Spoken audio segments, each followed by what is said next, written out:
Shalom, shalom. I need Yehuda Yorwa. Basically, I'm Judah the Shooter. It's time to put another myth to bed.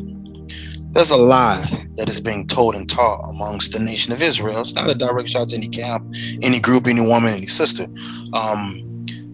They say that, well, you can have multiple wives, but they can't live in the same house. Biblically, it's a sin. Or they will try to imply that it's a sin. This is a lie. Number one, there's no scripture that says that. Number two, nope, I'm gonna wait. What I'm gonna do, I'm gonna get right on into it. First and foremost, before we get started, I want to deal with the topic of polygyny. So, what most don't understand is when you're saying the word polygyny, you're not speaking English. Polygyny in English is actually plural women, or it's many women. I'm going to say that again. When you say the word polygyny, it's in English translation, it will be plural women or it will be many women. That's the same word as what you call polygyny. Now, I'm not talking polygamy. I'm actually anti-polygamist. I don't teach polygamy. Polygyny with the N as in Nora.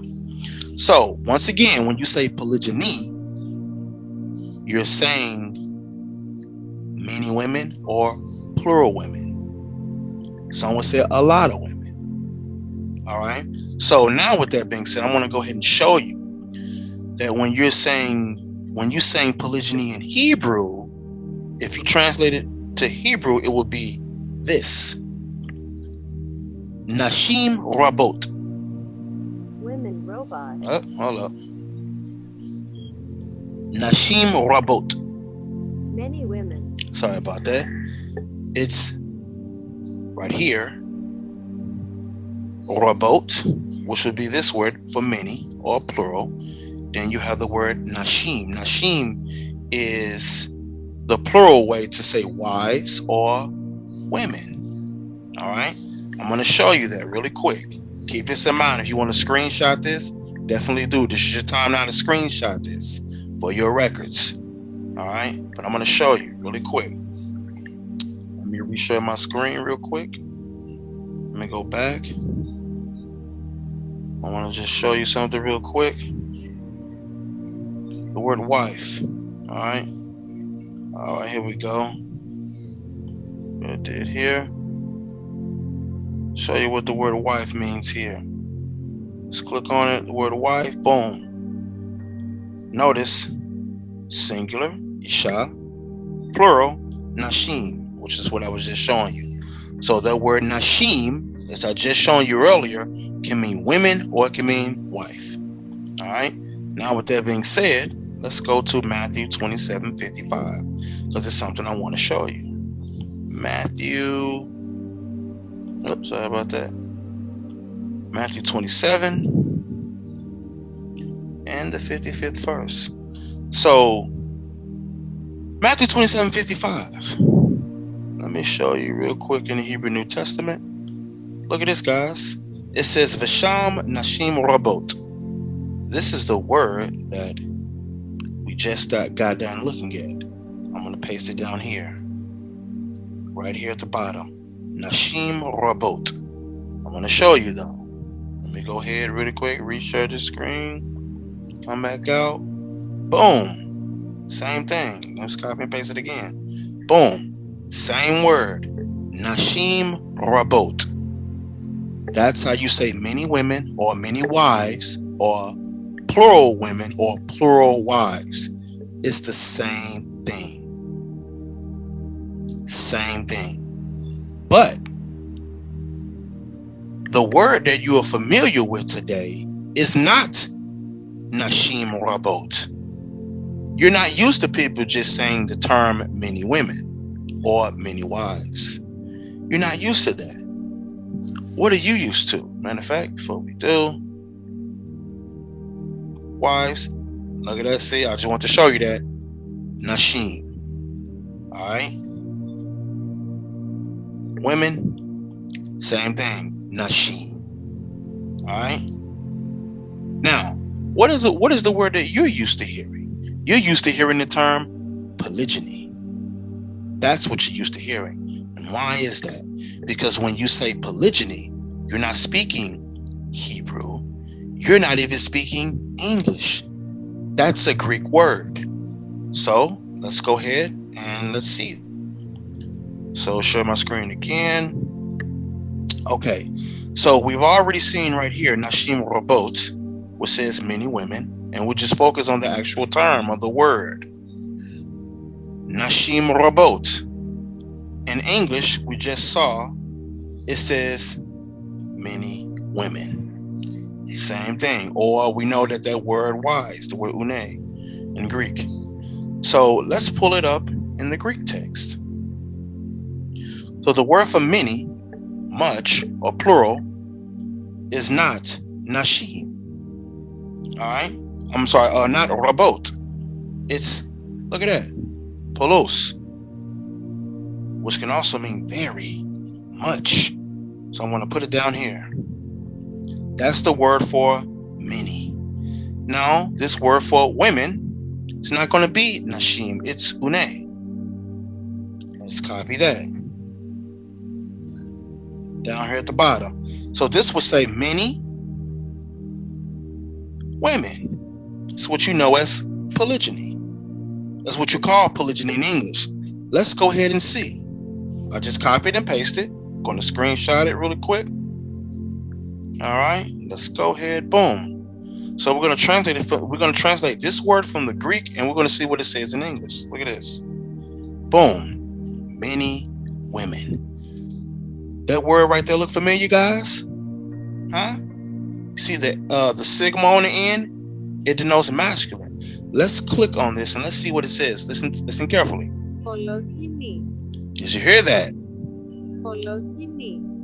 Did you hear that? One more time. Polygyny. That's where you get polygyny from. Let's see it again. Polygyny. So those who say that the word polygyny is not in the Bible, they're wrong. They're wrong. Listen again. Polygyny. So polygyny is what you call polygyny. One more time. Polygyny.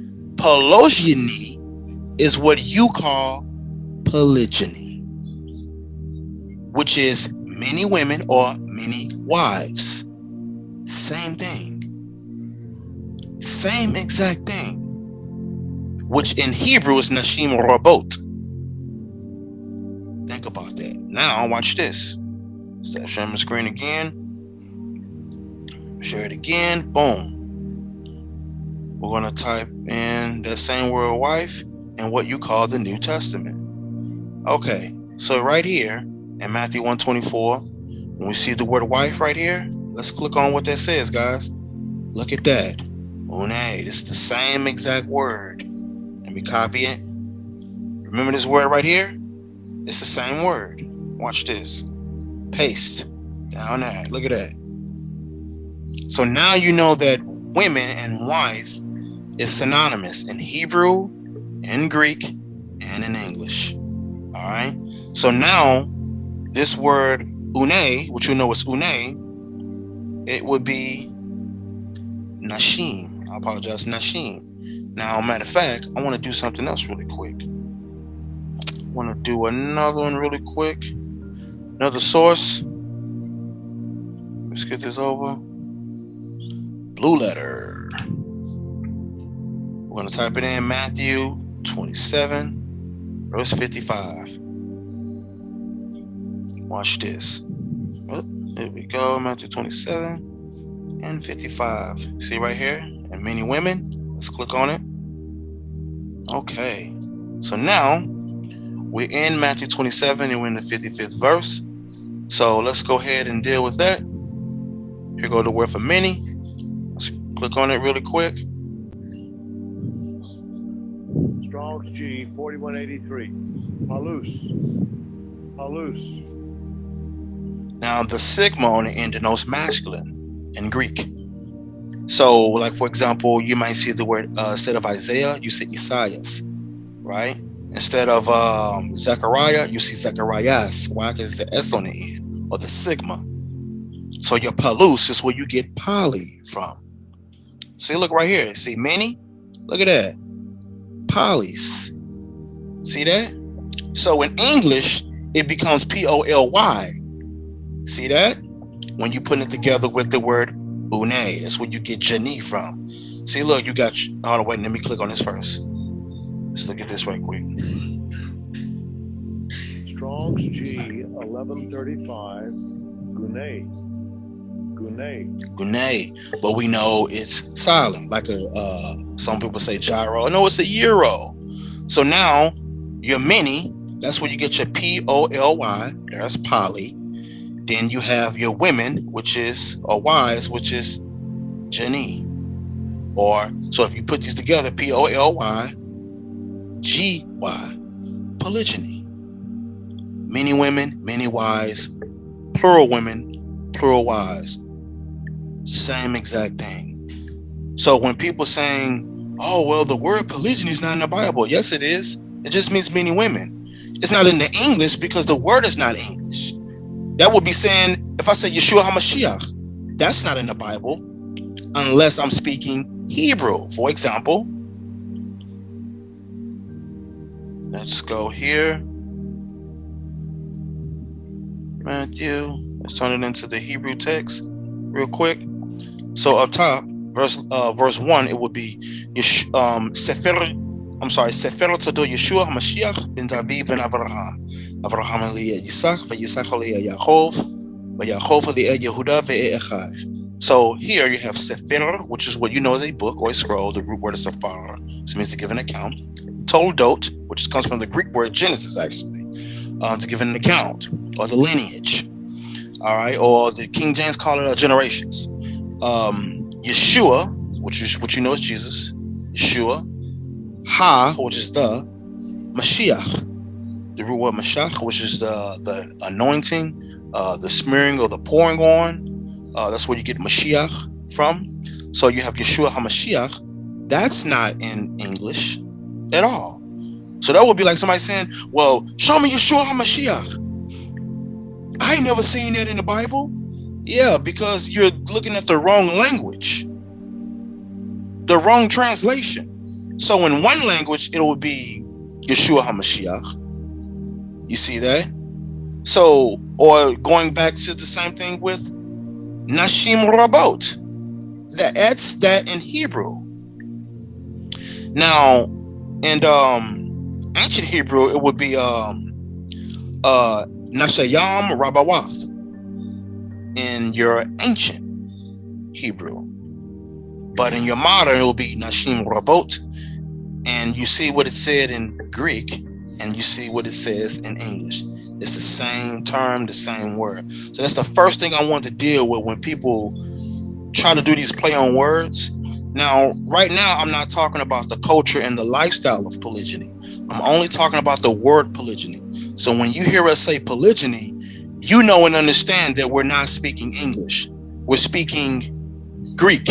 No different from the word phone. If I'm saying I'm talking on a phone, phone is not English. That's actually Greek. So echo, a phone, it means sound. I'm be surprised if it's here. Let me see 1 second. Real quick to show some examples. Sound. Let's see. Look at that. Phone. Look at that. Phone. So when people say I'm talking on a phone, they're saying that they're talking on a what? A tone. Like right here. Tone. Oh, dial tone. Come on now. So when people say, oh man, I'm on my phone. When you say you're on the phone, you're saying you're speaking Greek. You're speaking Greek. That's what you're speaking. When you're saying polygyny, you're speaking Greek. All right? Even the kind of switching topics is really quick. Even when people use the word for fornication, in English, you know what is fornication. In Hebrew, it's the word sanah. But in Greek, guess what it is? Watch this.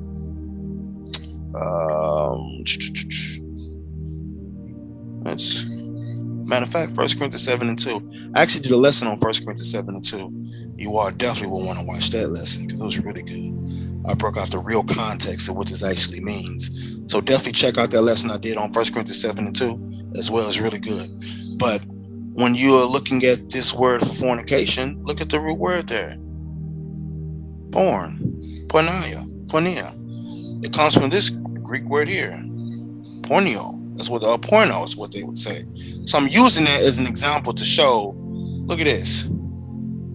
Same exact thing. So there are words that we use today and maybe not knowing that you're saying a different language. Even when you say, I know my alphabet. Alphabet. Alpha is not English. It's Greek. Comes from the Hebrew letter Aleph, or ancient letter R. But when you say, your alphabet, alpha once again is Greek, like Christ is is the Alpha and the Omega.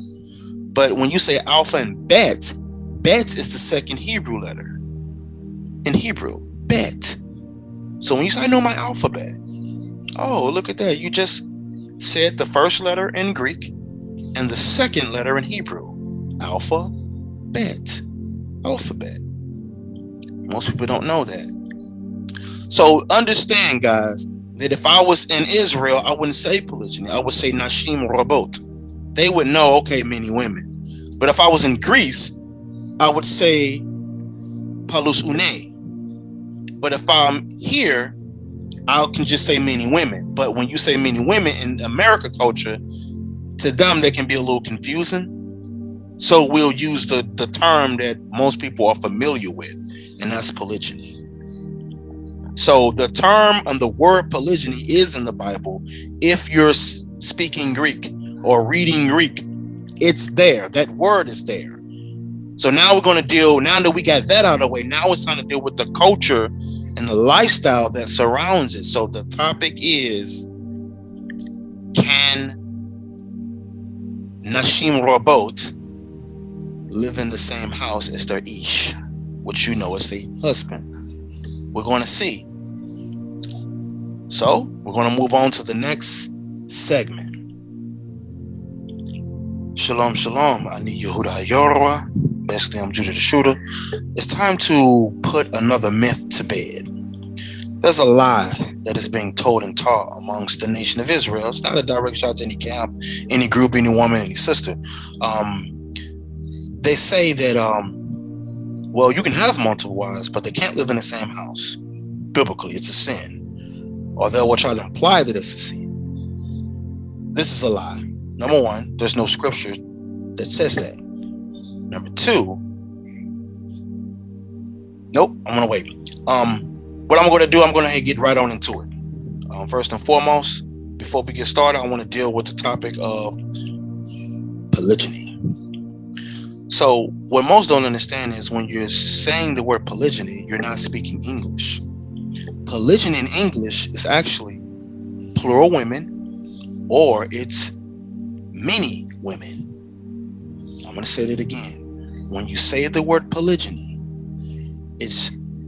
in English translation, it will be plural women, or it will be many women. That's the same word as what you call polygyny.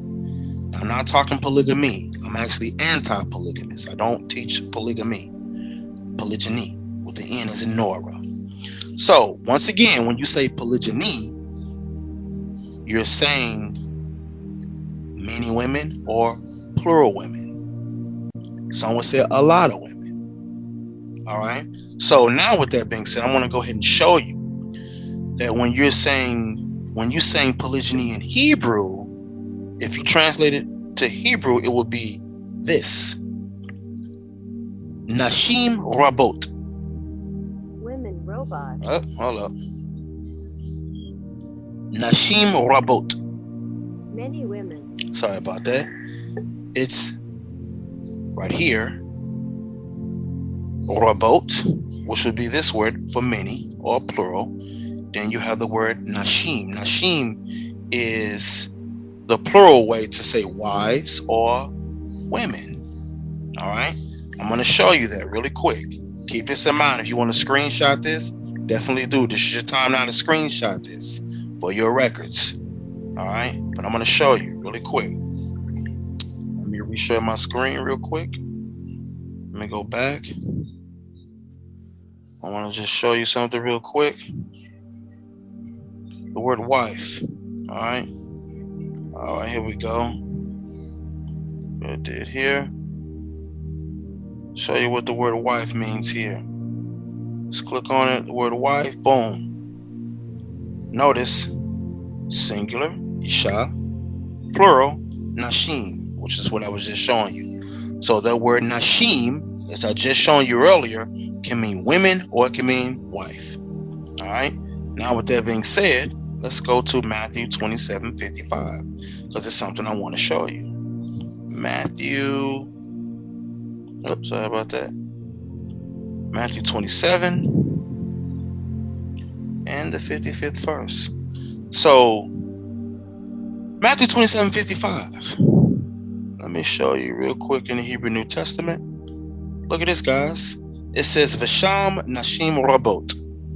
This is the word that we just got done looking at. I'm going to paste it down here. Right here at the bottom. Nashim Rabot. I'm going to show you, though. Let me go ahead really quick. Reshare the screen. Come back out. Boom. Same thing. Let's copy and paste it again. Boom. Same word. Nashim Rabot. That's how you say many women or many wives or plural women or plural wives. It's the same thing. Same thing. But the word that you are familiar with today is not Nashim Rabot. You're not used to people just saying the term many women or many wives. You're not used to that. What are you used to? Matter of fact, before we do, wives, look at that. See, I just want to show you that. Nashim. All right. Women, same thing. Nashim. All right. Now, what is the word that you're used to hearing? You're used to hearing the term polygyny. That's what you're used to hearing. And why is that? Because when you say polygyny, you're not speaking Hebrew. You're not even speaking English. That's a Greek word. So let's go ahead and let's see. So share my screen again. Okay. So we've already seen right here, Nashim Rabot, which says many women. And we'll just focus on the actual term of the word. Nashim Rabot. In English, we just saw it says many women. Same thing. Or we know that word wise, the word une in Greek. So let's pull it up in the Greek text. So the word for many, much or plural, is not nashim. All right. I'm sorry, not rabot. It's, look at that, polos, which can also mean very much. So I'm going to put it down here. That's the word for many. Now, this word for women, it's not going to be nashim. It's une. Let's copy that. Down here at the bottom. So this would say many women. It's what you know as polygyny. That's what you call polygyny in English. Let's go ahead and see. I just copied and pasted. Going to screenshot it really quick. All right, let's go ahead. Boom. So we're going to translate it. We're going to translate this word from the Greek, and we're going to see what it says in English. Look at this. Boom. Many women. That word right there look familiar, guys? Huh? See the sigma on the end? It denotes masculine. Let's click on this and let's see what it says. Listen carefully. Polygyny. Did you hear that? Polygyny. Did you hear that? One more time. Polygyny. That's where you get polygyny from. Let's see it again. Polygyny. So those who say that the word polygyny is not in the Bible, they're wrong. They're wrong. Listen again. Polygyny. So polygyny is what you call polygyny. One more time. Polygyny. Polygyny is what you call polygyny, which is many women or many wives. Same thing. Same exact thing. Which in Hebrew is Nashim Rabot. Think about that. Now watch this. Start sharing my screen again. Share it again. Boom. We're going to type in that same word wife and what you call the New Testament. Okay. So right here in Matthew 1:24, when we see the word wife right here, let's click on what that says, guys. Look at that. Une. It's the same exact word. Let me copy it. Remember this word right here? It's the same word. Watch this. Paste. Down there. Look at that. So now you know that women and wife is synonymous in Hebrew, in Greek, and in English. All right. So now this word une, which you know is une, it would be nashim. I apologize, nashim. Now, matter of fact, I want to do something else really quick. I want to do another one really quick. Another source. Let's get this over. Blue letter. We're going to type it in Matthew 27, verse 55. Watch this. Oh, there we go. Matthew 27 and 55. See right here? And many women. Let's click on it. Okay. So now we're in Matthew 27 and we're in the 55th verse. So let's go ahead and deal with that. Here go the word for many. Let's click on it really quick. Strong's G 4183. Halus. Halus. Now the sigma on the end denotes masculine in Greek. So, like for example, you might see the word instead of Isaiah, you see Isaias, right? Instead of Zechariah, you see Zecharias. Why? Because the S on the end, or the sigma. So your palus is where you get poly from. See, look right here. See many? Look at that. Polys. See that? So in English, it becomes P-O-L-Y. See that? When you put it together with the word une, that's where you get Jani from. See, look, you got. Hold on, wait. Let me click on this first. Let's look at this right quick. Strong's G 1135. Gune. But we know it's silent, like some people say gyro. No, it's a euro. So now your many, that's where you get your P-O-L-Y. That's poly. Then you have your women, which is, or wives, which is Jani. Or, so if you put these together, P-O-L-Y, G-Y, polygyny. Many women, many wives, plural women, plural wives. Same exact thing. So when people saying, oh, well, the word polygyny is not in the Bible. Yes, it is. It just means many women. It's not in the English because the word is not English. That would be saying, if I say Yeshua HaMashiach, that's not in the Bible unless I'm speaking Hebrew. For example, let's go here. Matthew. Let's turn it into the Hebrew text real quick. So up top, verse 1, it would be Sefer Todo Yeshua HaMashiach ben David ben Avraham. Avraham Eliyah Yitzchak, Yitzchak Eliyah Yaakov, Yaakov Eliyah Yehuda ve'Echav. So here you have Sefer, which is what you know as a book or a scroll. The root word is Sephar, which means to give an account. Toldot, which comes from the Greek word Genesis, actually, to give an account or the lineage. All right, or the King James call it generations. Yeshua, which you know is Jesus. Yeshua. Ha, which is the Mashiach. The root word Mashiach, which is the anointing, the smearing or the pouring on.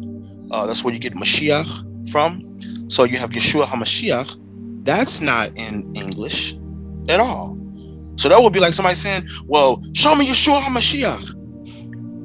I ain't never seen that in the Bible.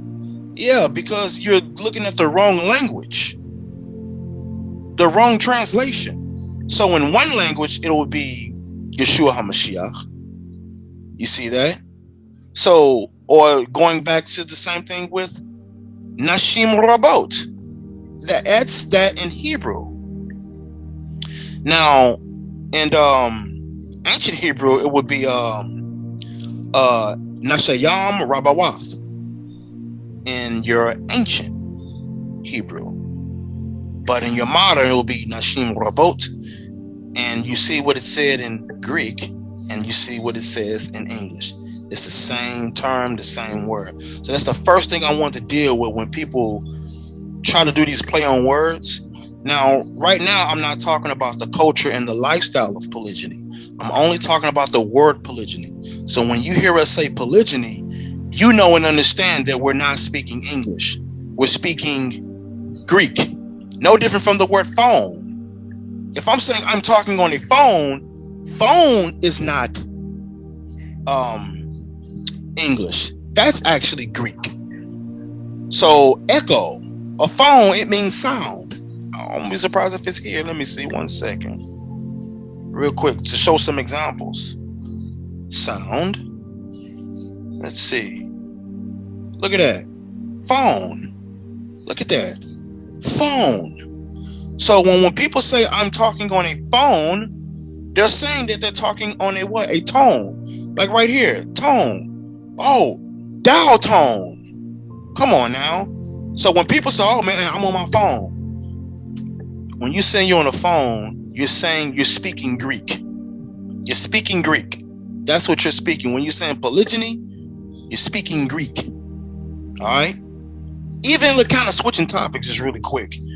Even when people use the word for fornication, in English, you know what is fornication. In Hebrew, it's the word sanah. But in Greek, guess what it is? Watch this.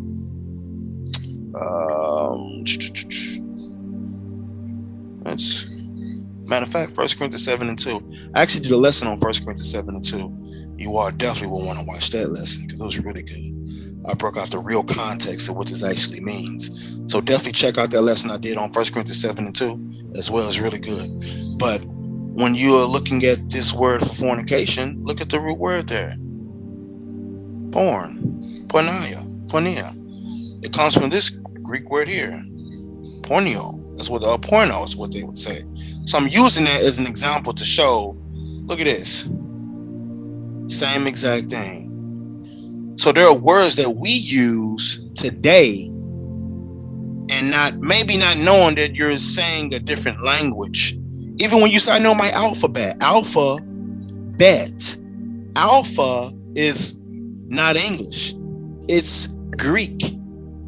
Comes from the Hebrew letter Aleph or ancient letter R. But when you say, you know, your alphabet, alpha once again is Greek, like Christ is, well, you know, is the Alpha and the Omega. But when you say alpha and bet, bet is the second Hebrew letter in Hebrew, bet. So when you say, I know my alphabet, oh, look at that. You just said the first letter in Greek and the second letter in Hebrew, alpha, bet. Alphabet. Most people don't know that.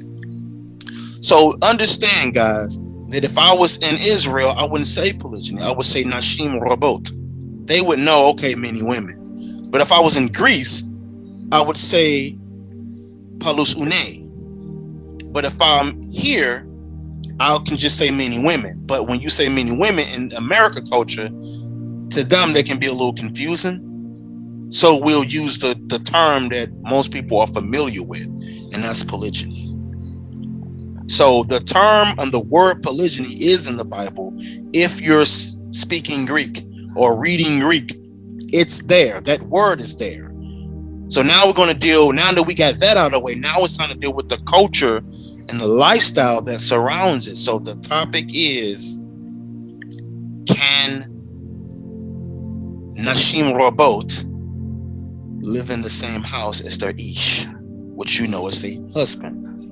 We're going to see. So we're going to move on to the next segment. All right, so Before we dismantle this false doctrine, number one, keep in mind, you've never seen a scripture where the scriptures commanded, nowhere in Torah, nowhere in the law where it commanded a man to have his wives in separate living arrangements.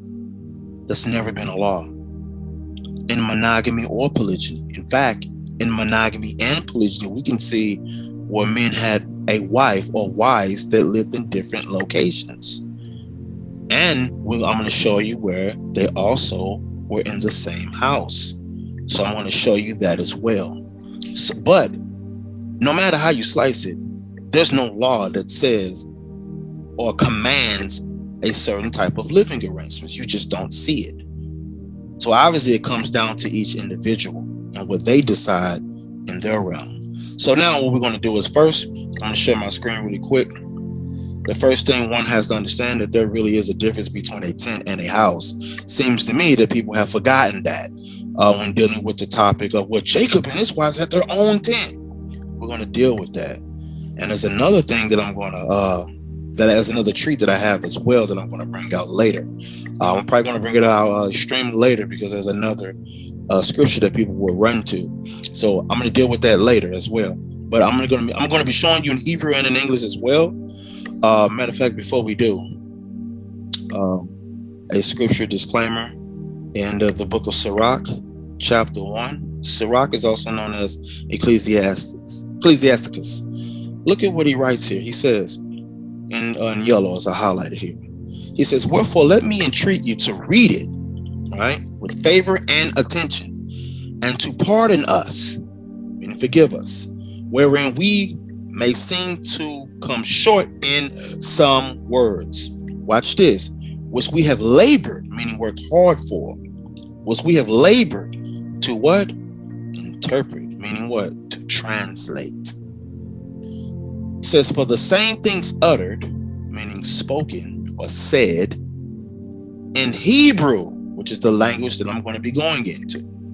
So the same things uttered in Hebrew and translated or interpreted into another tongue or language have not the same force in them. So in other words, guess what, guys? He's saying, look, forgive us, we may have come short in some words. Keep in mind that the same things that are uttered in Hebrew and translated into another language, they don't have the same force in it. Which means that when you go into the original text, the Hebrew text, you're going to get a lot more meat versus than in another language. It's going to be some meat there, but it's going to be some milk. So pardon us. All right. But anyway, it says, and not only these things, but the law itself. So even in the Torah, guys, there are some things that you're just going to learn a whole lot more when you go into the original language. It says, and the prophets like Ezekiel, Daniel, Hosea, Jeremiah, and the rest of the books, Psalms, Ecclesiastes, Proverbs, all right, First Kings, Second Kings, First Chronicles, Second Chronicles. But then he says, have no small difference, guys. It has no small difference when they are spoken in their own or original language. Keep that in mind, guys. So now with that being said, let's go to the book of Numbers, chapter 1 and verse 52. Alrighty. So Numbers 1 and 52 in English, it tell you, and the children of Israel shall pitch their tents. Keep that in mind. Pitch their tents. Every man by his own camp, and every man by his own standard throughout their host. So now, going into the Hebrew text, we see here, V'chanu b'nei Yisrael ish al mechanehu, va'ish al diglo leziv votam. So here are some key words here. V'chanu b'nei Yisrael. That's where you had read where the children of Israel pitched their tents, or they had encamped there. They set up camp there. All right. Then we have ish al mechanehu. Look at that. What does this mean right here? Check this out. Let's highlight this, guys. I want to show you all something. Let me copy that real quick. Let me stop sharing and reshare real quick, guys. What does that mean? Oh, how about that? Let me get rid of that. Camp. So they set up camp there. All right, it's what you know is like a campsite. Matter of fact, take the suffix out as well. Campsite. See that? That's what this is dealing with. So let's go back. That's what I'll be dealing with later. So share my screen again. Boom. So now we see that they're setting up a campsite. This is why your King James Version is speaking of what? Tents. Tents. Now the root word for this word for tent is, it should be chana. Chana. See that? Chana. So it says properly inclined by implication to decline. We're setting or raising the evening. Here we go. To pitch a tent. Generally, to encamp. That's what we just got done looking at there. What I just showed you. See that? Intense though. It's telling you intense. See that? Dwell, encamp, grow in, lie, pitch, tent, rest. So you see that, guys? Another thing I want to show you also. So now we have the word chana. Another word you know for tent. One of the most popular terms is the word sukkot. All right, a sukkah. So Leviticus 23. Let's go ahead and real quick. Leviticus. Let's say Vayikra. So Leviticus 23 and verse 42. All right. Matter of fact, let me go back real quick. Feast of Booths. It says, and the Lord spake unto and the Lord spake unto Moses, saying, speak unto the children of Israel, saying, the 15th day of this 7th month shall be the Feast of Tabernacles, 7 days unto the Lord. So, but before we do, verse 42 says this, you shall dwell in booths 7 days. All that are Israelites born shall dwell in booths. So let's first look at the word for tabernacles really quick, guys. The tabernacles here, did you see that? When you click on it, what word is that? Boom. Sukkah. See that? Sukkah. Which is what? A hut, a lair, booth, cottage, covert, pavilion. See that? It's like a covering. Then it says tabernacle, tent. Keep this in mind. From the root word, suk, which is what? A hut. See this? Tangled boughs. You know what? Branches. So lair, covert, den, pavilion, tabernacle. Right, guys? So now with that being said, remember verse 42? Hopefully I'm not going too fast, guys. When it says you shall dwell in booths, look at that. Sukkah. Same exact thing. Keep this in mind, guys. Are we talking about a house right now? No. We're talking about a literal tent. So we have the word chana, which was in Numbers 1 and 52, and now in Leviticus 23 and verse 42.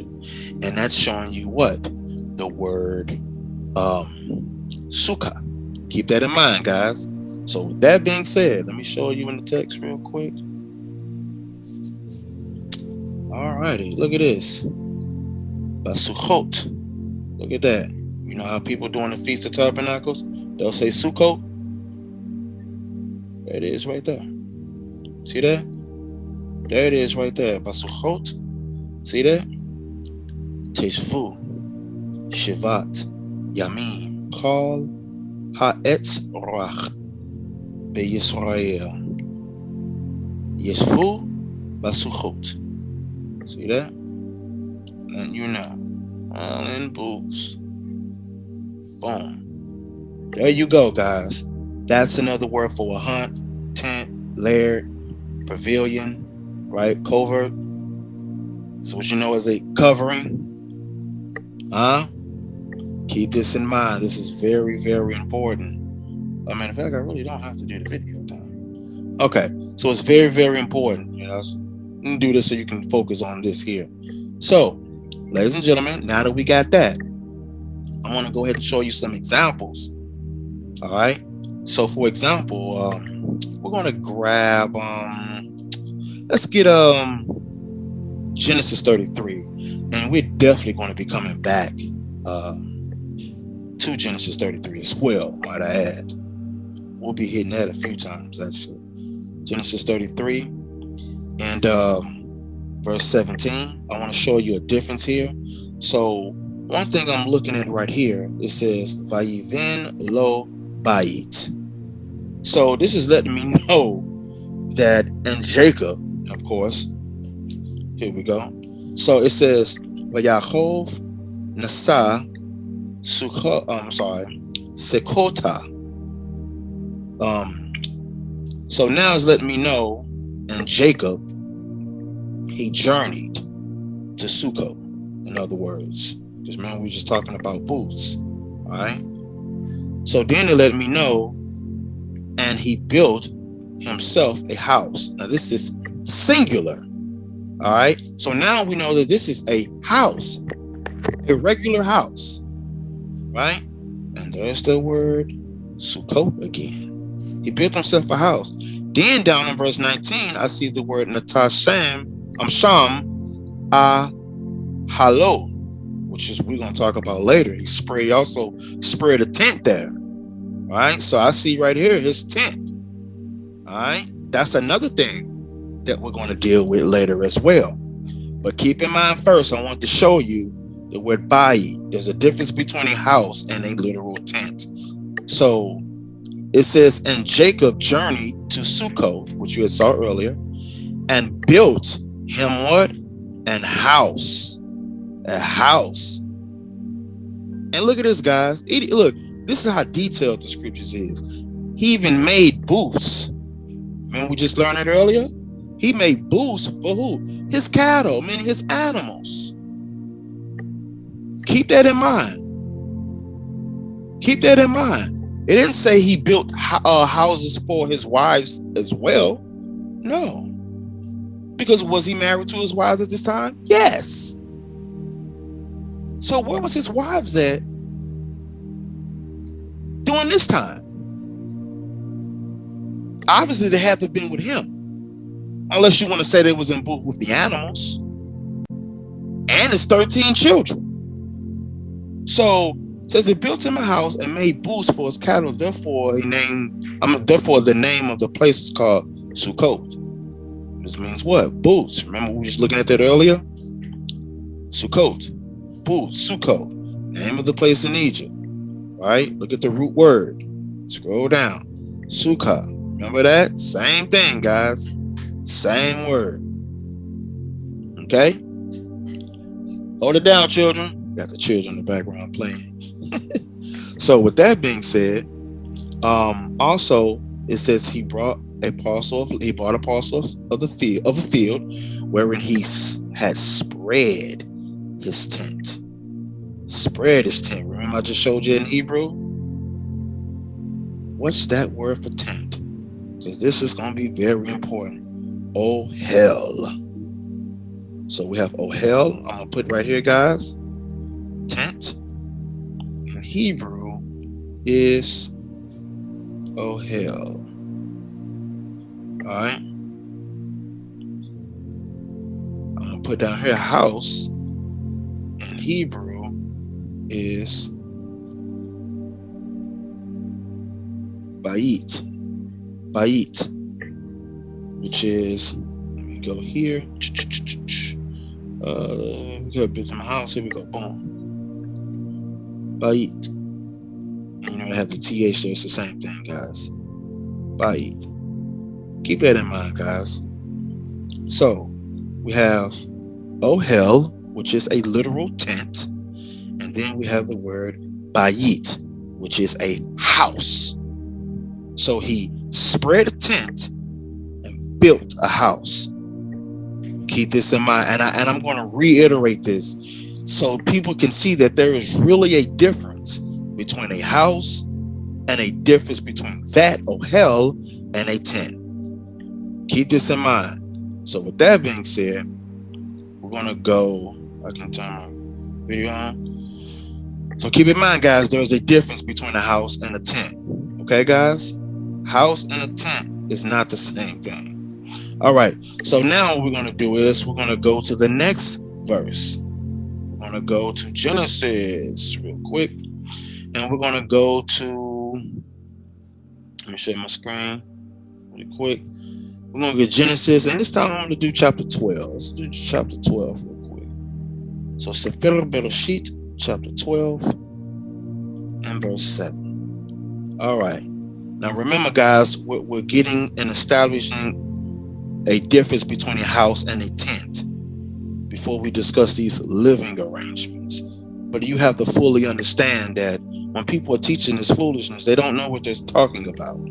So Genesis 12 and 7, it says, and the Lord appeared unto Avram. Remember, this is before he got his name changed in chapter 17, verse 5.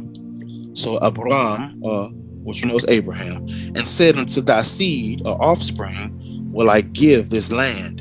And there builded he an altar, and the Lord who appeared unto him, and he removed from thence unto a mountain on the east of Bethel, and pitched his tent. Keep that in mind.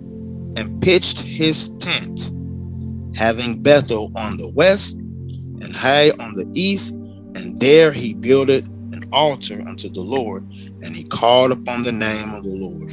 But notice it say he pitched his tent. Let's go ahead into the Hebrew real quick. So, ladies and gentlemen, hopefully you guys are paying attention, because if you understand that, once again, look, really quick, guys, once again, just in case, there's always somebody that's not paying attention. So notice in verse 8, and pitched his tent, right? Let's go to the Hebrew text. All right. So, ladies and gentlemen, what do we have here in front of us? Look at this. Ahalo. Ahalo. Click on that really quick. Hello. Let me click on. Oh, here we go. So you see the Aleph down there, just like the Aleph right here, guys, at the bottom. You see your Hey. Then you see your Hey right there. Then you see your Lamed. Oh, sorry about that. Lamed, just like this little Lamed here. Then, of course, you see the suffix. All right. Let me click on this really quick. Let me stop share. Then go ahead and reshare. Alrighty, what do we have here? Boom. Hello. Oh hell, look at that, guys. A tent. A literal tent, guys. That's what you see there. Keep that in mind. It's a literal tent. Alright? So earlier we learned that the word for tent can be, what you know is chana. We learned it could be sukkah or sukkah, but it also is ohel. Ohel. So let me click on this really quick, guys. And tent right here. It's H168. Scroll down. Ohel. Ohel. A tent. See that? A tent. Clearly, matter of fact, because we're also going to be looking at these words too: a covering, dwelling, place, home, tabernacle, tent. We're going to show you all of these, guys, so that we can fully understand what a tent is and what a house is in the proper context of the actual word, guys. So with that being said, we just got Genesis 12, 7 and 8. Let's go to Genesis chapter 26. Let's deal with that. Genesis 26.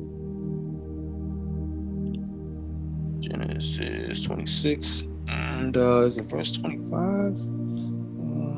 Yeah, here we go. And he built an altar there and called upon the name of the Lord and pitched his tent there. Look at that. And there Isaac or Isaac's servants digged a well. So he pitched his tent. What is that, guys? Let's see. Oh hell, look at that. Same exact thing. Going into the Hebrew text. So now that we're in the Hebrew text, there it is again. Boom. Let me highlight the actual word. Boom. It's tent. That's a tent there, guys. Same thing.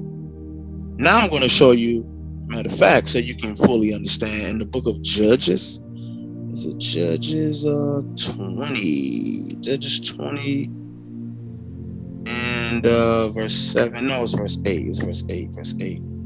So turn your Bibles to Judges chapter 20 and verse 8, guys. All right. So notice this word right here. Look at that. Le ahalo, to his tent. That's what that says, guys. To his tent. Let me highlight that. How do we know?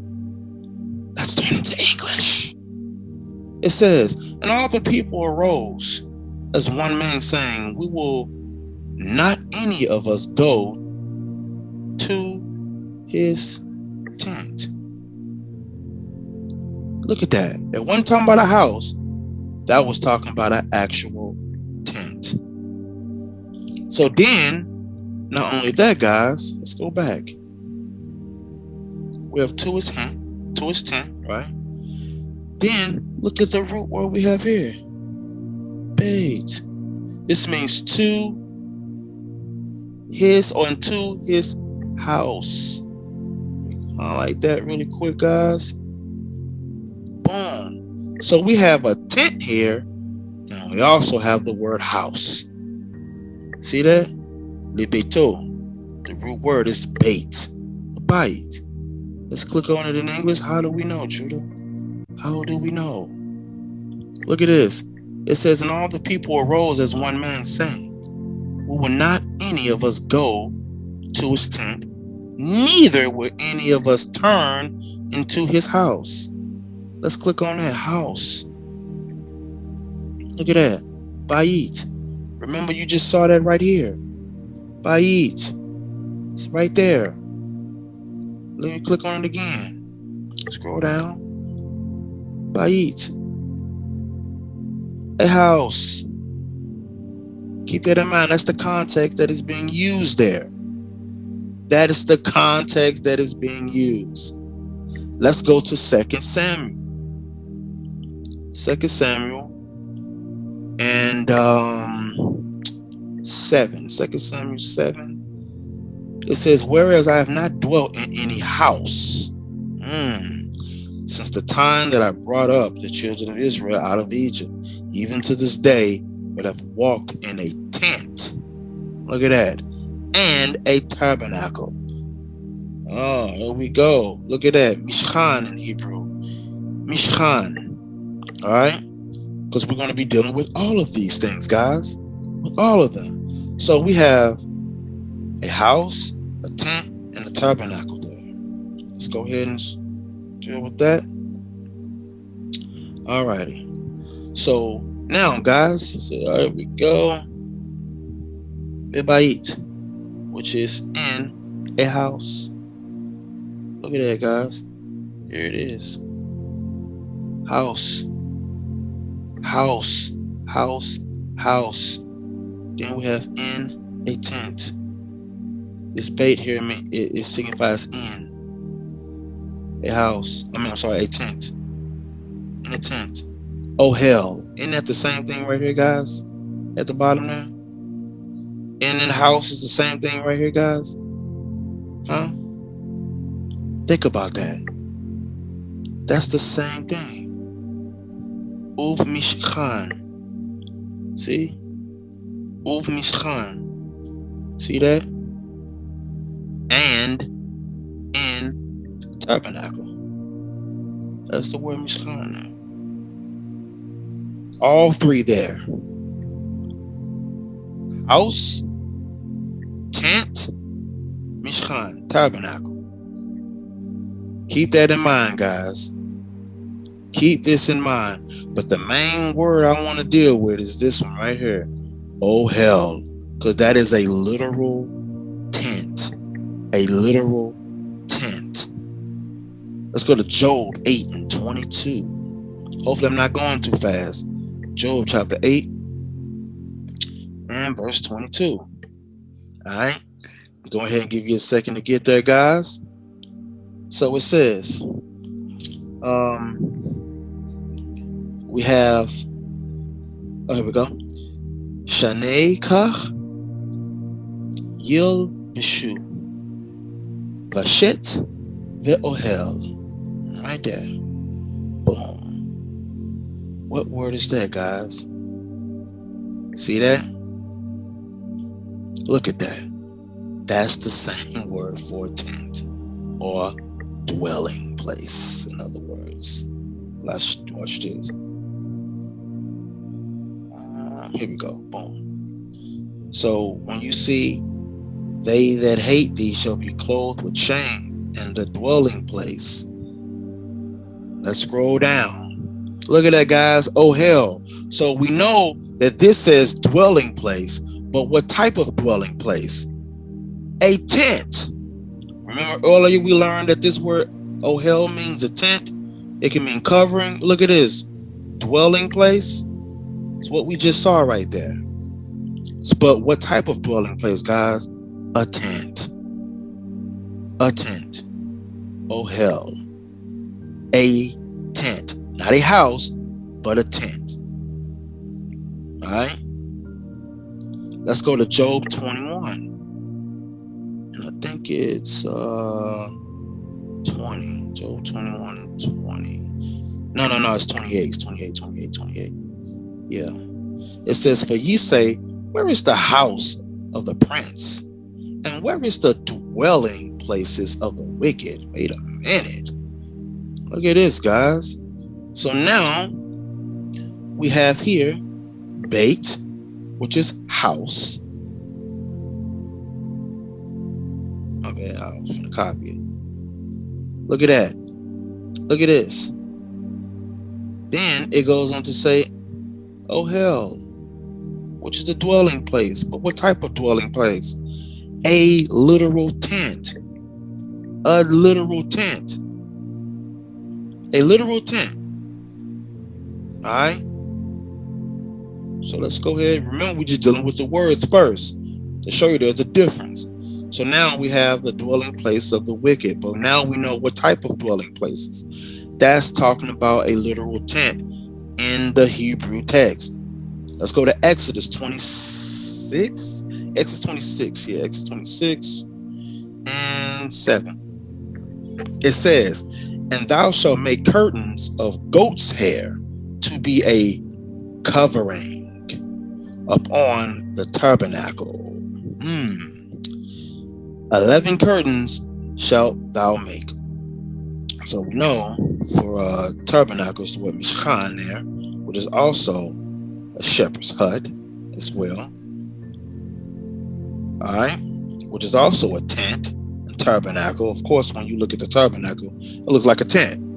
You know, that's easy. We all know that. So ain't really no point of going too deep into tabernacle because this we already know.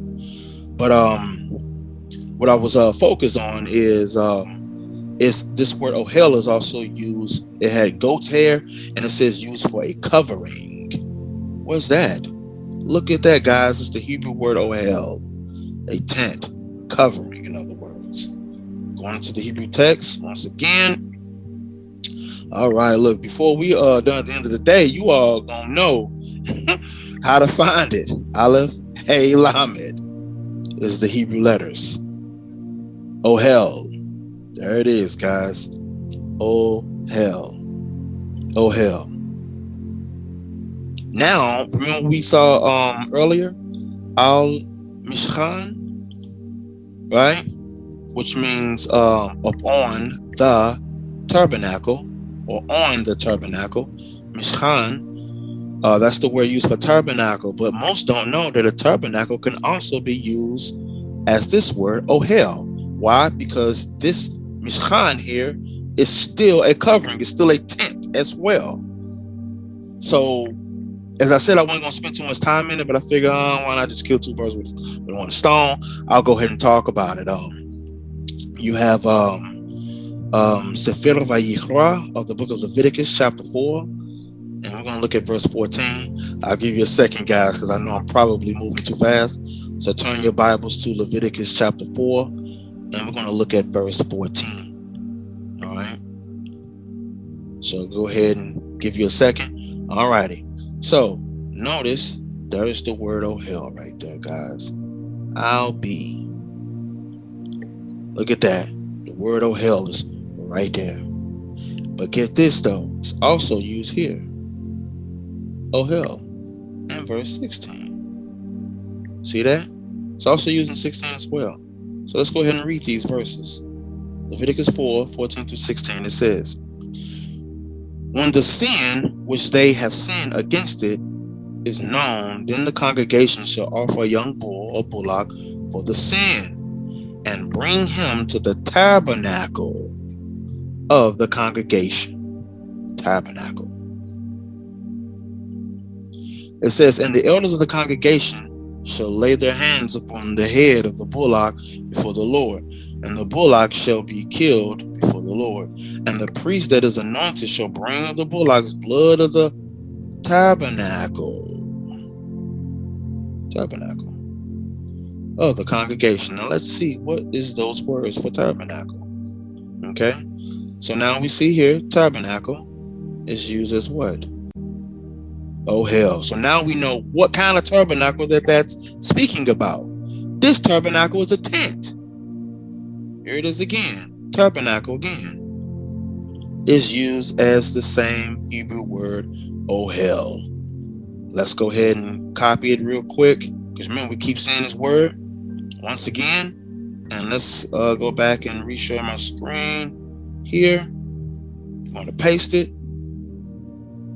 Type it in. Boom. Ohel. Once again, that is a tent. A tent. Now, you know, a house, you would say bayit. House. House. That's not the same word. But why does this look familiar? Let me stop sharing my screen. Let me go back and reshare. Here. Remember earlier? House. Just copy, boom. Same thing. This is the same word as that. See that? Same thing, guys. So there's a difference between a house and a tent. Right? Here's one that a lot of Israelites are familiar with. I don't know why I didn't go this one earlier. Psalms 83. Psalms 83. Psalms 83 and verse 6. You remember the scripture that people always read, for they've taken crafty counsel against our people and consulted against our hidden ones. That said, come, let us cut them off from being a nation, that the name of Israel may be no more in remembrance. For they've counseled together with one consent. They are confederate against thee, the tabernacles of Edom and the Ishmaelites, Moab and the Hagarenes. But tabernacles, look at this. Let me go to the Hebrew text real quick in verse 6. All right. So in verse 6, what do we have there? Can anybody find out what do we see? If you don't know, watch this, guys. Boom. Tabernacles. Ohel. The tents of Edom. That's what that is. The tents of Edom. Now let's deal with another scripture that is familiar with. We know Absalom, which is David's son. We already know he was on the run.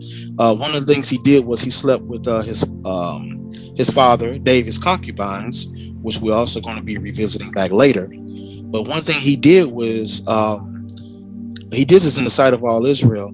But one of the things we noticed that in 2 Samuel, right, when we go into the story, chapter 16 and verse 21, it says, and Ahithophel said unto Absalom, go into thy father's concubines. So he's saying, go have sex with them. And then and I even got a lesson on a concubine as well, to know what is a concubine. So that's a lesson I have on my channel as well. You can check that out, concubine versus concubines. It goes into what it really is versus what we've been told and taught, another myth. But anyway, it says, go into thy father's concubines which he had left, to keep, meaning guard or to watch the house, and all Israel shall hear that thou art abhorred of thy father. Then shall the hands of all that are with thee be strong. So he gave him wicked advice. But notice that his father's concubines, they were all in the same house. Look at that. In the same house. Right? Not houses. It didn't say that they left to keep the houses or the homes. It said keep the house, singular. And we'll deal with that later as well, because we're going to go back and get the context of that. But I do want to show that there said house. But let's see, was it a ohel? Was it a tent? No, it was a literal house. Literal house. So it says, so they spread Absalom a what? A tent. Look at that. Look at that. Did it say bayit? No, it says ohel. That was a literal tent up on the top of the house. See that? And Absalom went in into his father's concubines in the sight of all Israel. That was so wicked. So wicked. But notice we see the difference between a tent and a house. See that? Look at that. Let's go to matter of fact, I talked about Chronicles earlier. First Chronicles. First Chronicles 17. And verse 5. Look at this. It says, for I have not dwelt in a house since the day that I brought Israel into this day, but have gone from tent to tent, and from one tabernacle to another. Look at that. For tabernacle, same word earlier, mishkan. Mishkan. Tent is used as what word? Ohel. Ohel. And house, once again, bayit. Bayit. Look at this, guys. So now, this is showing you, look at this, in a house, bebayit, which is the word bayit. House, guys. That there says house. Look at that. It says me ohel, meaning from tent. So this says, I'm gonna read. It says me ohel, meaning from tent. El, which means two. Ohel, tent. So that says from tent to tent. That's what that says. Let's see if Google do a good job at this when you copy and paste it. Let's see if Google can even confirm that for you guys. All right. From tent to tent. So me, this mem here can mean out of, it can mean from. So you have this word here, ohel, same thing. This word el meaning two, and the dash, which is pointing to what? Ohel, tent. So that says from tent to tent. Not from house to house, but from tent to tent, guys. All right, so what I'm going to do is I'm going to share my screen really quick. It's something I want to deal with, and I think this is one of the most important parts in this actual video, because we've been going over and over tent, ohel, and house, bait or bayit, if you will. But bait or house in the plural sense is batim. All right, batim. And that's how you say houses in a plural sense. So what I want to do is I want to share my screen really quick. All right. We're going to go to the book of Deuteronomy, chapter 8, and verse 12. All right. So I'm going to let you go ahead and get there really quick. So we have pin tochal. So less when you have eaten. B'shavta, and you're satisfied. Uvatim, tovi. So goodly houses. So you have in yellow, which I highlighted, that's the word here. That's the word for bait, house. But in orange, what I did was I'm showing you the plural sense of that word. So in singular form, it will be bayit, but in plural form, it's batim, batim. And that's how you say houses in a plural aspect. That's going to be very important when we go over a scripture that I want to deal with later. So now that we see here, you see the word houses right here, but it's given to you in the singular aspect, bayit. But we saw in the actual text, it's bait, a bayit. I'm sorry, batim. So keep that in mind. Let's go back to the text. Look at that, guys. Batim. Batim. That's plural. That's definitely plural, guys. All right. Now, something I want to deal with in 1 Samuel. 1 Samuel chapter 5, really quick. 1 Samuel 5.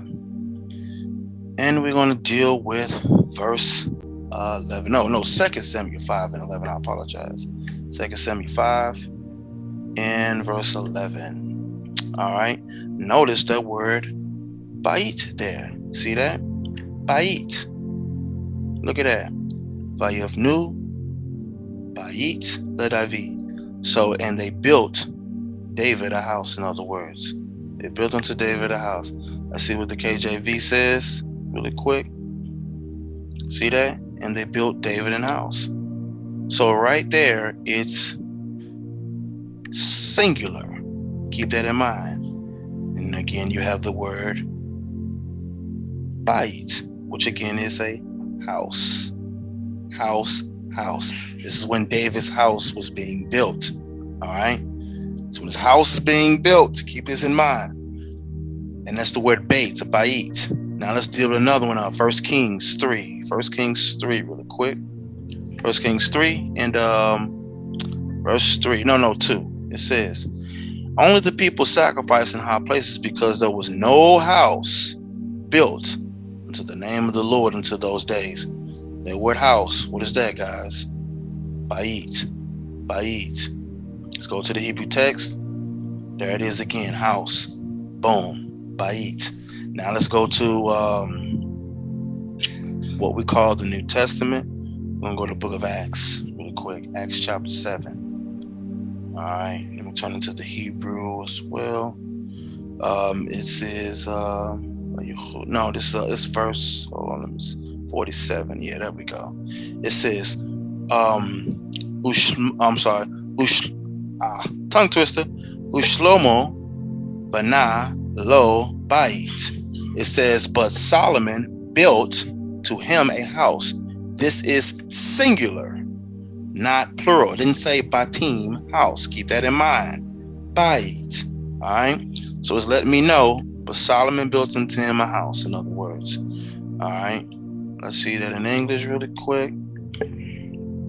But Solomon built him a house. And in Hebrew, in the Hebrew New Testament, it's the word bayit. Bayit. All right. Now let's go to Sefer Bereshit, book of Genesis. We're going to go back there. Genesis 33. Genesis 33 and 17. Really quick, guys. I'm going to go ahead and give you a second, let you get there.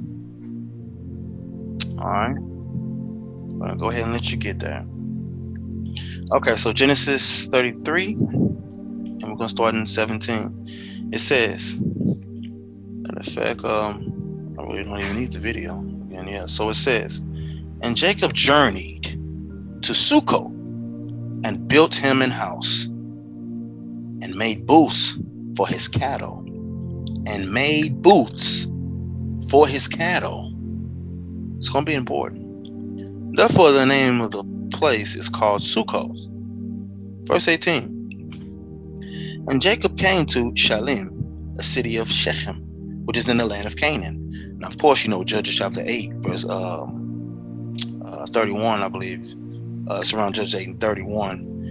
You learn that Gideon, his wife, was his concubine was in Shechem. But anyway, it says in Verse 18, it says, and Jacob came to Shalem, a city in Shechem, which is in the land of Canaan. And he came from Padan Aram and pitched his tent. Pitched his tent before the city. Before the city. And he bought a parcel of a field where he had spread his tent. Spread his tent. Look at that. At the hand of the children of Hamor, Shechem's father, for 100 pieces of money. So one thing we see here, Jacob was on a journey and he went to Sukkoth. Then he built him a house in the place of Sukkoth. See that? And in that place called Sukkoth, he ended up making booths for his animals. Right? But then Jacob ended up leaving and he came to another place called Shalem, which is a city in the land of Canaan. See that? And obviously he forsook that house, and then he ended up pitching him a tent there in this city, Shalem or Shalem. Then he bought a parcel of the field and he had spread his tent at the hand of the children of Hamor. Now, oh yeah, and of course, we got to go in that text. Look at this here. Vayiven lo bait, and he built him an house. This is singular. Didn't say houses. Didn't say houses. But then we see here, he built a Sukkoth, which is a stall, pavilion. Look at that. For his animals. Didn't forget that. So where was his wives at this point? Huh? Because after he left Shechem, we see here, it says the word Natah Sham Achalo. So he spread, and there he spread his tent. There he spread his tent, guys. His tent. Look at that. And this is not plural. This is singular. This is singular. So, before I deal with one of my cases and points, in verse 17, in one city, yeah, there was a house in one city. There's another city, right? He pitched his tent. Right? Pitched his tent. Chana, as I told you earlier, is another word for tent. Then, in another spot, what did he do here? He spread his tent. Oh hell. What you say? Oh hell. So notice in one verse, in this verse, when he was in that city, it said house. House.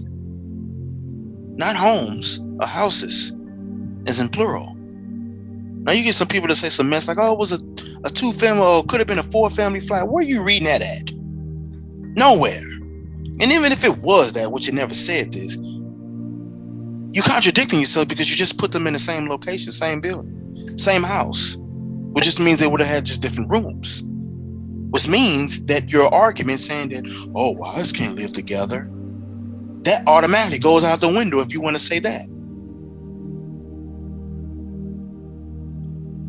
And in that, and in the scriptures, it said his tent in one spot, then house in another spot. Nothing plural did it mention houses or tents for them.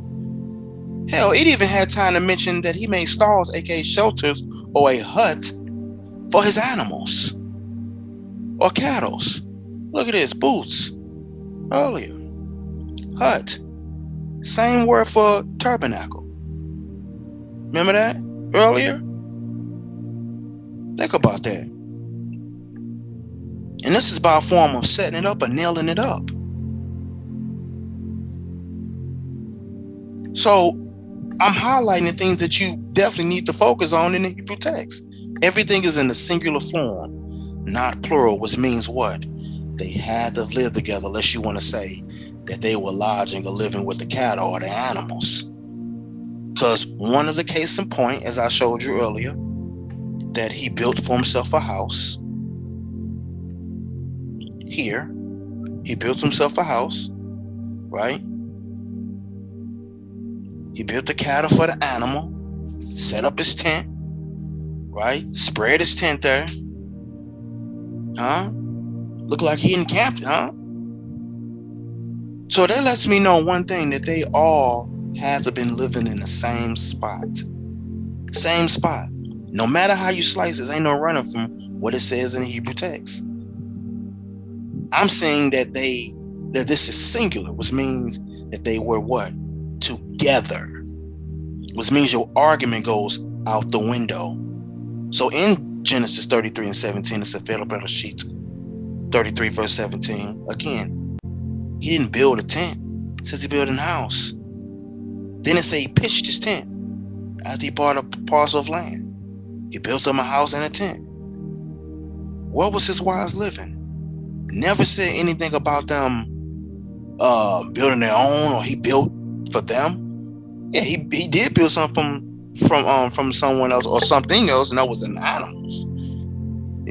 That. So that lets me know one thing. He didn't leave them outside with the animals.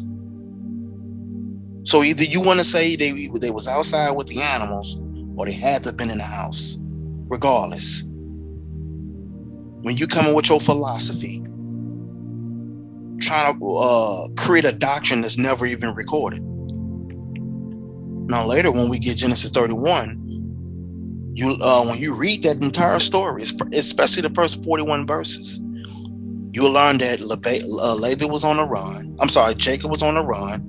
3 days later, Laban found out. He ended up pursuing him. 7 days later, it was a 7 days journey. So it lets you know 10 days came about. 10 days came about. And we're going to learn what happened in that story. Because they was on the run.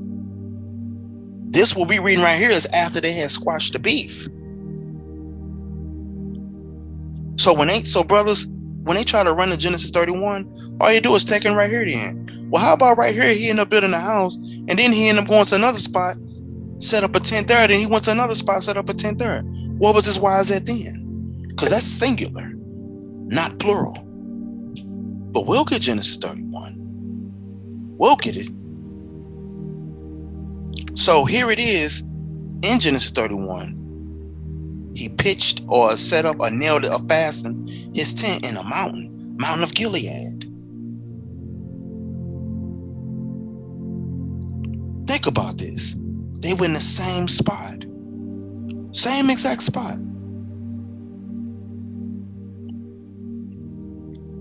So understand that when they come up with this false doctrine, it don't hold up. Because think about it. In this spot, what was his 13 children? 12 sons plus Dinah, his daughter. Where were they at? What was his wives at? Were they living outside with the animals? Huh? No. Not at all. Now let's continue because time goes on from this point. So we're going to fast forward to Genesis 35. We're going to hit a few things and we're going to go back to that famous story in Genesis 31 and we're going to deal with it. So Genesis 35. In fact, hopefully you're paying attention. Genesis 35 and 21. Look at this. All right. So it says, Vayisai Yisrael Vayit. And then this word here is the same word here. Ahalo. See that? Mehala Lamig Del Edir. So letting me know an Israel journey. Then we have the Vayit Ahalo. See that? An Israel journeyed and spread his tent. That's the word for tent right there, guys. That's the word for tent. Let's go ahead and deal with that really quick. Tent. Oh hell. Same thing I've been showing you guys. That's a tent. That's a tent. Not a house. Bait. Not batim. houses. Singular. Tent.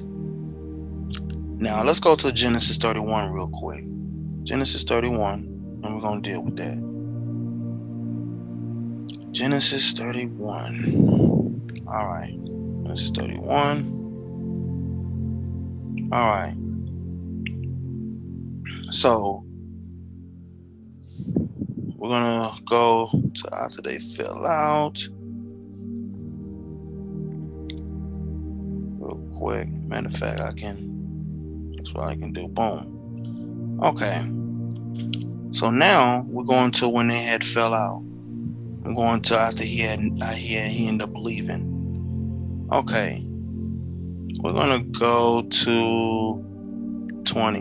And Jacob stole away unawares to Laban to Syrian. And in that he told him not that he fled. So now we're seeing that Jacob didn't even let Laban know that he had left. Laban, in case you all didn't know, that's Rachel and Leah's father, whom house he had lived in for 20 years. All right. So Laban at this point don't know that he gone. All right.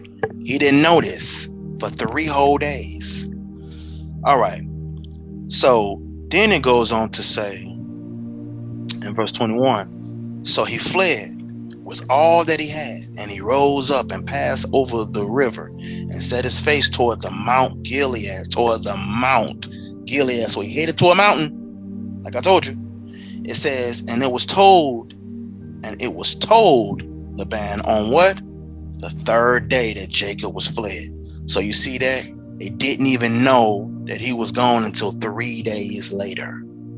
All right, as I told you earlier. It says, and he took his brethren with him and pursued after him. What, guys? 7 days journey. So what's 7 plus 3? 10. So now we see a total of 10 days has gone by now. He gone. He on the run. Now they chasing after him now. So it says, and they overtook him in the what? In the Mount Gilead. In the mountain, guys. In the mountain. See that? This was in a mountain, guys. In a mountain. All right. So keep this in mind. This is near the land of Canaan too, might I add. So then it say, what we at? Verse 24, it says, and God came to Laban the Syrian in a dream by night and said unto him, take heed that thou speak not to Jacob either good or bad. Then Laban overtook Jacob. Now Jacob had what? Pitched his tent in the mount. Look at that. And Laban with his brother pitched in the mountain of Gilead. Now look at this. So that's verse 25. Let's click and see what is that word in verse 25. And Jacob pitched his tent. Boom. Here we go. Boom. What word is that, guys? Oh hell. That's a literal tent. Literal tent. So going back. Literal tent. And here we go. Boom. Literal tent. Okay. So then it says, and Jacob said, and Laban said to Jacob, what hast thou hast done? Thou stolen away unawares to me, and carried away my daughters as captives, and taken with a sword. Wherefore did thou flee us away secretly? So remember, he left, and Laban didn't know until 3 days later. But getting down to the point where Laban is about to search the tents now. He about to basically ransack the tents now. Look at what it says here in verse 33. The verse that I want. It says, and Laban went into Jacob's tent, and into Leah's tent, and into the 2 maidservants' tents. See that? But he found them not. Then went out of Leah's tent and entered into Rachel's tent. So that letting you know he ransacking, looking for his stuff. But look at this though. You notice something in his verses that I got? Look at this. This is tents. Those are the words for literal tents there, guys, that I've been showing you all throughout this. This was literal tents. And remember, in chapter 33, he had went to 3 different spots. He had built a house in one spot, spread his tent in another spot, and pitched his tent in another spot. So we just went back in time. But the key thing here, this is literal tents. If this is somebody's argument, hell, we can go to Walmart and get some tents. If that's the case. So one thing you ask them then, okay, well, if they had their own tent, was this a bayit? Was this a house? Or was it an ohel, which is a literal tent? Hell, you can go to Walmart and get you a tent that could have fit all of them today for about $350 today. And then it got doors on each side. It's one big tent, but each one got a tent within the tent. Tell me online, you go to Walmart and get these tents. You go to them offline. Still to this day. Think about this for a second. And then keep in mind that this, where they run into, people are making it seem like, oh, okay, well, this was just a thing to do. He was on the run. So why are people trying to use Genesis 31? He was on a run. On the run. Are you telling me that he built houses for all his wives and himself in 10 days? Logically, does that make sense to you? No. Because you have to say, oh, well, he did it in 10 days. Even if it were the case, which is not, but even if it was, just entertaining that, he was on the run. And fast forwarding back into time in Genesis 35, when you're going back to fast forward, matter of fact, before I do, verse 41. Notice in verse 41, let me show you so you can see real quick. Hold on, let me make sure. If I said, yeah, in and out, boom. So check it. Watch this, guys. Okay, verse 41. It says, "Thus have I been in 20 years in your house." That's what I just highlighted right here, guys. Let me go back. Why didn't I highlight? Let me go back. In your beta house. It's right there. In your house. See that? Look at that. Aveticha, meaning he had served him. That's the word aved, which means to serve. He was a servant in his house. But look, was this a tent that he said he was in? No. Look at that. Literal house. A literal house that he was in. So understand that when they trying to run to that nonsense, they can't. They can't do it. Real quick, so some people in the nation of Israel believe in what's known as the Pseudepigraphus. You have what's known as the Book of Jubilees. For those who believe in it, this section is for you. So before we do and deal with this, in the Book of Jubilees, you learn the original language that it was written in. Notice say it was written in Hebrew. Jubilees was translated from Hebrew into Greek, then translated from Hebrew into Syriac, translated from Greek to Latin, and translated from Greek to Ethiopic. Now, original language, tell you right here, there was no longer any reason to doubt that Jubilees was originally written in Hebrew.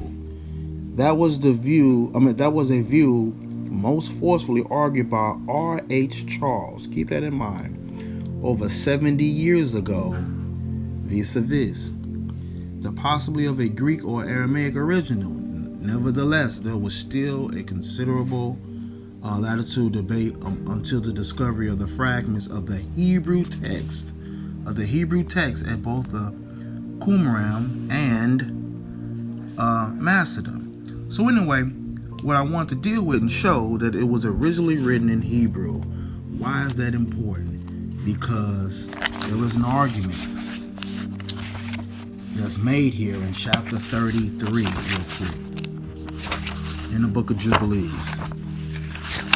In the Book of Jubilees, something I want to deal with here. Alrighty, Jubilees chapter 33. Okay, here we go, Jubilees 32. Oh, no, wait. And here we go. Jubilees 33. So something I want to read here. All right. So it says, and this is on page 119. It says, and Jacob went and dwelt toward the south and Magdaledria. And it says, and he, Leah and his wife, went to his father Isaac. And on the new moon of the 10th month, and then it says, and Reuben saw Bilhah attended of Rachel and his father's concubine, washing in water privately, and desired her. And hiding at night, he entered into Bilhah's house at night, found her sleeping in her bed alone in her house, and he lay with her. Hold it down, y'all. So, in here, people argue, well, it says right here she had her own house. She had her own house. So when you look at this in the English language, it does say house. No doubt about it. It says house. Now remember, we just saw that Jubilees was originally written in Hebrew. Now the Jubilees that people have is the one that was translated by a man named R.H. Charles. He is the guy that the people have when they have his translations, R.H. Charles, in London in 1917. Keep this in mind. But what people don't know is there is a copy that was before this, Book of Jubilees in Vienna in 1870, before 1917. Now we're going to go and look at that original version and let's see what it says. Well, as you just learned that Jubilees was originally written in Hebrew. Keep this in mind because this is very important, because the people today who do believe in the Book of Jubilees, I'll say it and put into my mind. The people who believe in the Book of Jubilees, they have R.H. Charles' version. But he himself understood that the Book of Jubilees wasn't originally written in English. It was written in Hebrew. So with that being said, remember, we learned earlier, and this is for those who believe in Jubilees, this section is for you. We learned earlier that when you're saying something in one language and it's uttered in another language, it doesn't have the same force in it. So what we're going to do is we're going to go into the Book of Jubilees in Hebrew and let's see what it actually says, and let's see if it matches up with what you read in English. So with that being said, let me go ahead and share my screen really quick. Alrighty. Google. Go. Alrighty. So ladies and gentlemen, for those who did not know, yes, you can access the Book of Jubilees for free online. And ladies and gentlemen, before I do, just a little joke here. You have a tent here that fits 20 people in here. See that? And look at this tent here, guys. So this is when people say, oh, well, you got to have tents. All right, well, here we go. This one fits up to 20 people right here. Here's the word, oh, hell, for you. See that? The word, oh, hell, that fits up to 20 people. That was more than Jacob and his family. Look at that. All right? Look at it. Here's a 14-person tent. Look at that. Look at that. Got its own little rooms over here, as you can see. Right? Got a door on each side. So it's a big tent, but it has tents within a tent. A tent right here, a tent here, a tent here, a tent here, a tent here. Look at that. All within a tent there. Look at that as a spot where Jacob could have put his cell phone, huh?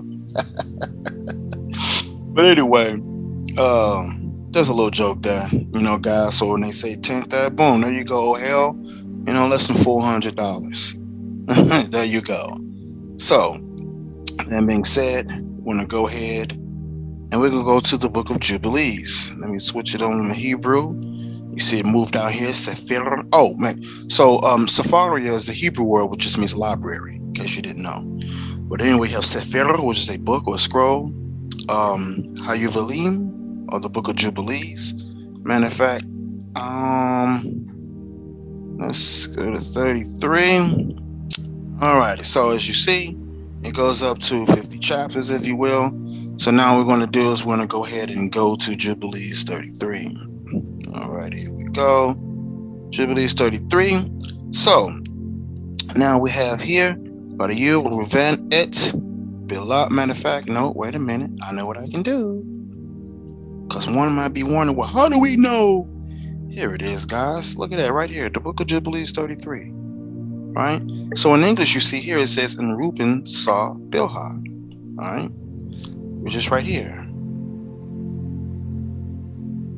Right there. Boom. Then it says Rachel's maid. Oh, here we go. Sorry about that, guys. So here we go. Up. There we go. Rachel's maid. Then it says the concubine. If you see in my lesson, you already know Pilagish, all right, which is his lover. Then it says Avi, which is of his father. All right. Matter of fact, in English it says bathing in water in a secret place, and he loved her. It says, and he hid himself at night. Now remember, we were just reading that here in the Pseudepigraphus, which is actually 2 volumes. The other one is down there. But anyway, it says, and he entered into the house of Bilhah at night, and he found her sleeping alone on a bed in her house. Now remember, we read that in English, right? So a lot of people don't know what you're reading right here is R.H. Charles' version, but many don't know that there was a version before that, and that's the Hebrew text. So number one, look at right here, guys. Translations. This here, the book of Jubilees, translated. It was by who? R.H. Charles in London in 1917, right? But there's an older version, 1870 is that one. It's here. But look right here, guys. This here says in a tent. Look at this, in a tent. Let me highlight that really quick. So now when it says in a tent, look at what it says right here, ahal, which is the root word there. To spread. Look at this, guys. Tent-like. Oh, there we go. It's bigger. Let me hold on 1 second. Okay, there we go. Ahal. Look at this. To spread, tent-like, to cover, shade. Bend over. It's going over the words there. Let's go back. Look at this. Look at this. Oh hell. Look at this. Tent, shelter, temporary dwelling. Sounds a lot like what we have been reading all day, even in Genesis 31. But let me copy, paste this. Let's see what that says. Tent. Well, I said, well, what about right here, Judah? This says in a tent. Look at this. Get rid of that. Boom. In a tent. Look at that. Didn't say house. It did not say house, guys. In the original text, it has the word tent.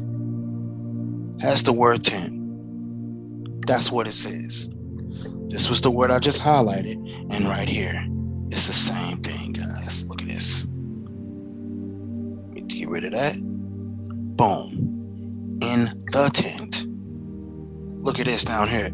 Tent, shelter, tabernacle. Now, if you've been paying attention to my lesson, you know this. Pavilion. Look at this. Tentorium. Tent. Didn't say house. So when people say she had her own house, it's because they're reading the... let me go back. What they're doing is they're reading the translation by R.H. Charles. Let me go back. Exit out of this. Boom. They're reading the translation by R.H. Charles. But in the Hebrew text, it says tent. In a tent. See that? In a tent. Not in a house, but in a tent. In the tent. Look at this. Once again, Copy and paste it. Even when you scroll down, look at that. Oh hell, the same word. Look at this. Boom, into 10. Let's take the bait off real quick and look at what you got. Tent. Oh hell, same word right here. Let me go back. Sorry about that. Boom. Highlight it. Sorry about that. There we go. Boom. Same word. Oh hell.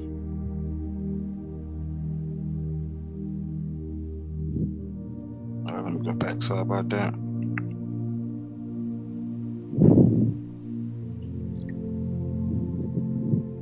This is beautiful, guys, because we are able to see what Charles was translating from. And he would have translated, the Hebrew text would have been more correctly tent. Scroll down. 1 second. Oh, I already passed it out. There you go. There you go. Oh hell. It's running from me. I don't know why I keep doing that. There we go. Finally. Oh hell. A tent. That's what that says, guys. A literal tent. So when they say, oh well, she had her own house. No, it was a tent. Sorry. What does the original text say? It said tent. That's what it says. And might I add. Alright, so just because you see the word house or maybe like home, it doesn't always mean a literal home or a literal house. You have to go into the actual text to get that understanding. So what I want to deal with is one of my cases and points is Judges 19:9 when it says, and when the man rose up to depart, he and his concubine, which is Pilagesh, a lover, or paramour, just means by love or lover. It says, and his servant, his father-in-law, the damsel's father, said unto him, behold, now the day draweth toward the evening. I pray thee, tarry, meaning wait all night. Behold, the day groweth to an end. Lodge here, that thy heart may be merry or joyful. And tomorrow get you early on your way, that thou mayest go us home. Does that mean like home?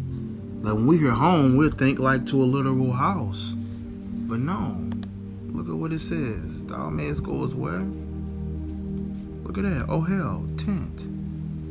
It says tent there. That's what he told him. Thou mayest go us to your tent, in other words. Now, let's go ahead and pull that up in the text. So here, look at this.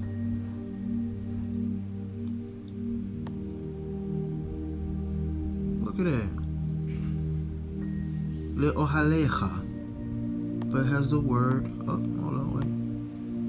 Let me highlight so y'all can see that.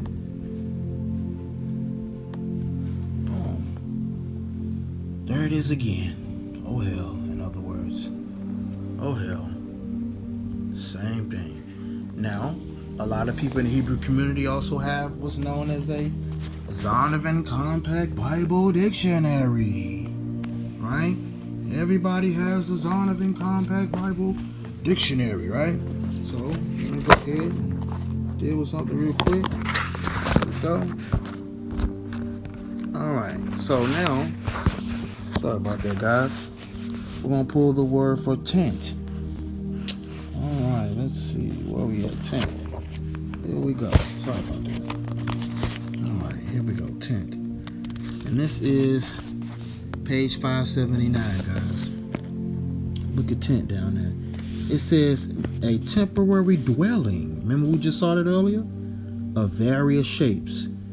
Generally made of strong goat's hair, cloth, stretched over poles, and held in place by cords reaching out to stakes, driven into the ground. Don't it sound like a lot like what we do at Tabernacle, guys?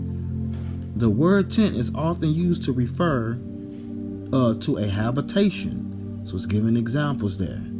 See that? Tent, meeting, see, tabernacle. We saw that earlier. And remember, you already know what the tabernacle looked like. So here it is. Look at this right here, tabernacle. Look at that tent right there. Look at the caption under this picture. Tabernacle, wilderness, as pictured in the model by Dr. Conrad Schick. Look at that. That's a tent. That's a literal tent there, guys. Literal tent.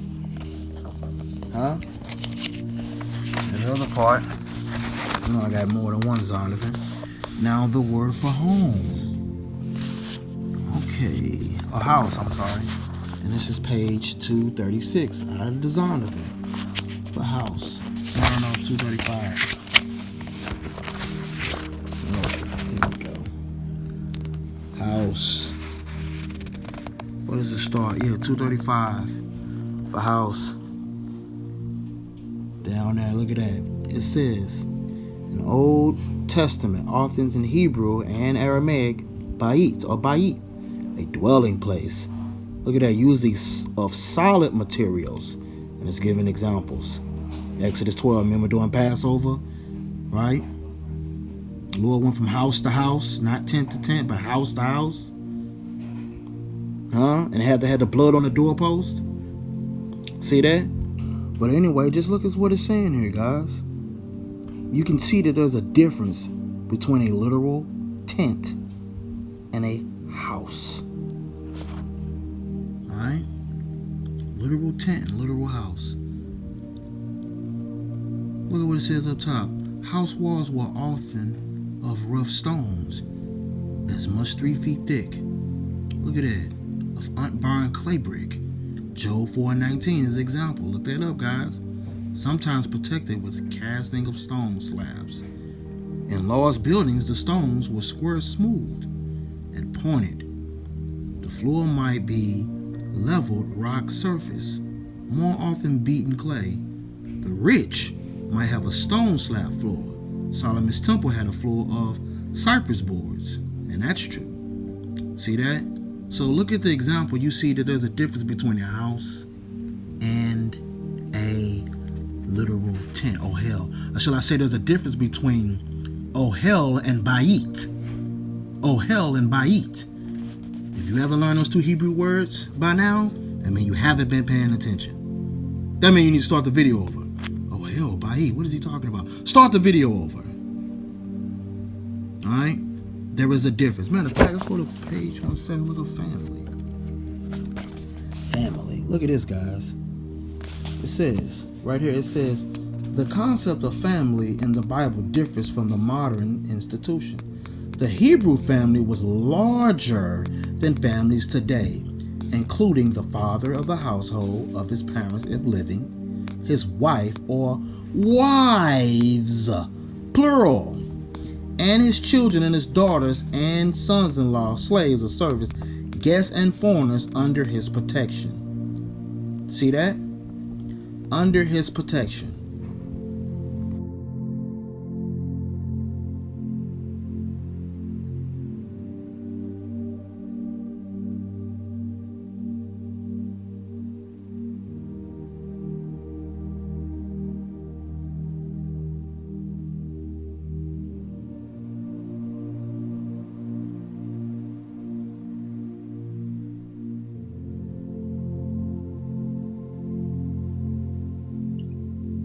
All right, now this is the real crucial part, ladies and gentlemen. I'm going to share my screen really quick.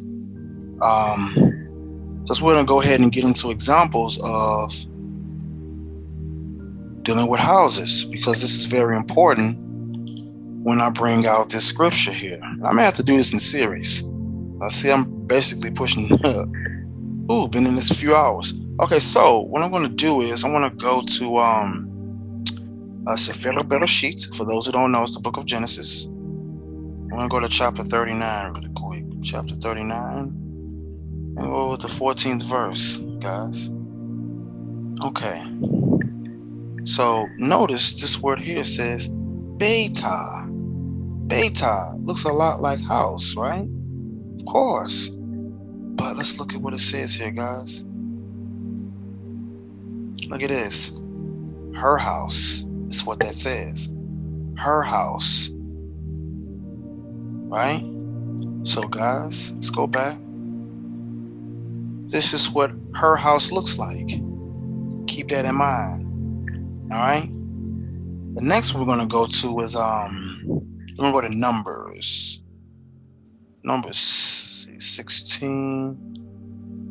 Numbers 16 and 29. No, it's 32. I'm sorry about that. This says here. Notice that's the word house there, right? But it says Ba-ta-him. Ba-ta-him.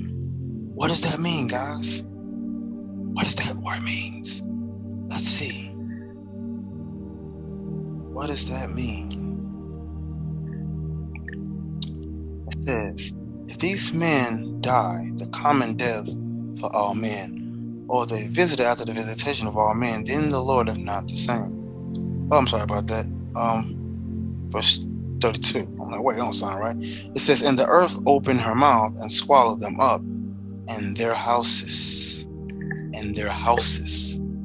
Keep in mind. In their houses. This is plural. Let me go back. Hold up. Wait a minute. Sorry about that, guys. Hold on, wait a minute.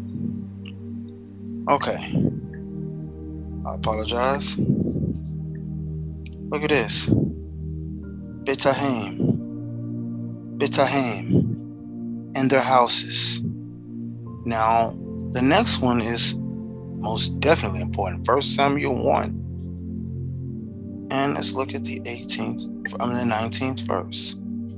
So, notice here, it has the word El, which is two, Betam, their house. Now, this one here lets me know that this is a group of people going to the same exact location. So it says to their house. Let's go ahead and confirm that really quick. Okay. So,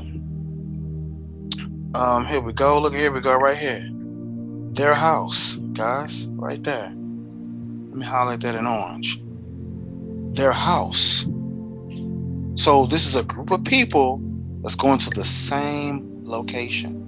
Let's go back to verse 1. It says, now there was a certain man of Ramathim Zophim of Mount Ephraim, and his name was Elkanah, the son of Jeroham, the son of Elihu, the son of Tohu, the son of Zuph, an Ephraimite.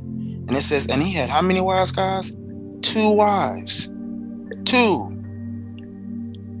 I can take that off actually now. It says, and he had 2 wives. The name of the one was Hannah, and the name of the other one was Peninnah. And Peninnah had children, but Hannah had no children. Now keep this in mind, guys. We see that this man had 2 wives. Because when you read this story, the same person that had those 2 wives tell you right here. And they rose up early in the morning.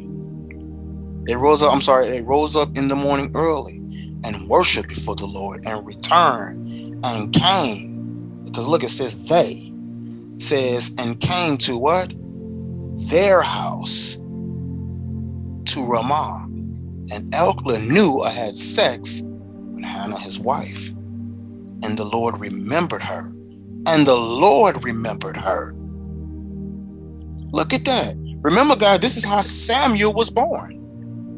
So you mean to tell me that this man and his 2 wives lived in the same house? Laid down with each other there? What we see?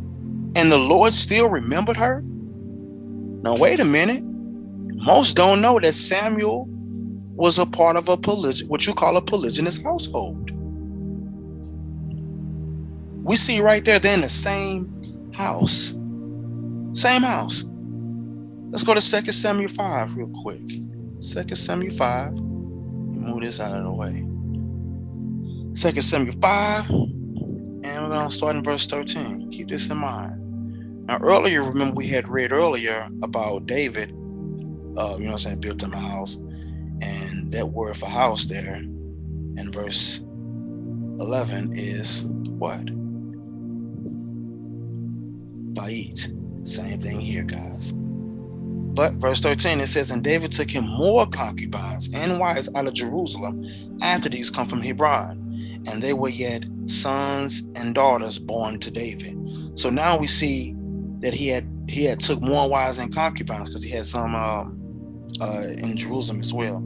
And out of Hebron, I'm sorry. But anyway, how many concubines did he have, guys? There's an answer to that. There's an answer to that. How many concubines did he have, guys?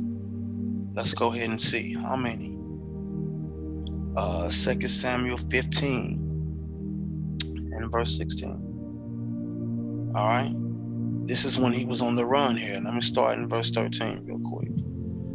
It says, and there came a messenger to David saying, the hearts of men are after Absalom. Because remember, this is when David was on the run. He was fleeing from his son. So he said, man, look, the people are starting to fall in love with Absalom. They like him. So he says, and David said unto all his servants that were with him at Jerusalem, arise and let us flee, for we shall not else escape from Absalom. Make speed to depart, lest he overtake us suddenly and bring evil upon us and smite the city with the edge of the sword. It says, and the king's servants said unto the king, behold, thy servants are ready to do whatever, my lord. They say, look, we ready to do whatever. The king shall appoint. So whatever you tell us, we're going to do. So look at this. It says, and the king went forth and all his household after him. All his household after him. But watch this. And the king left 10 women, which were what?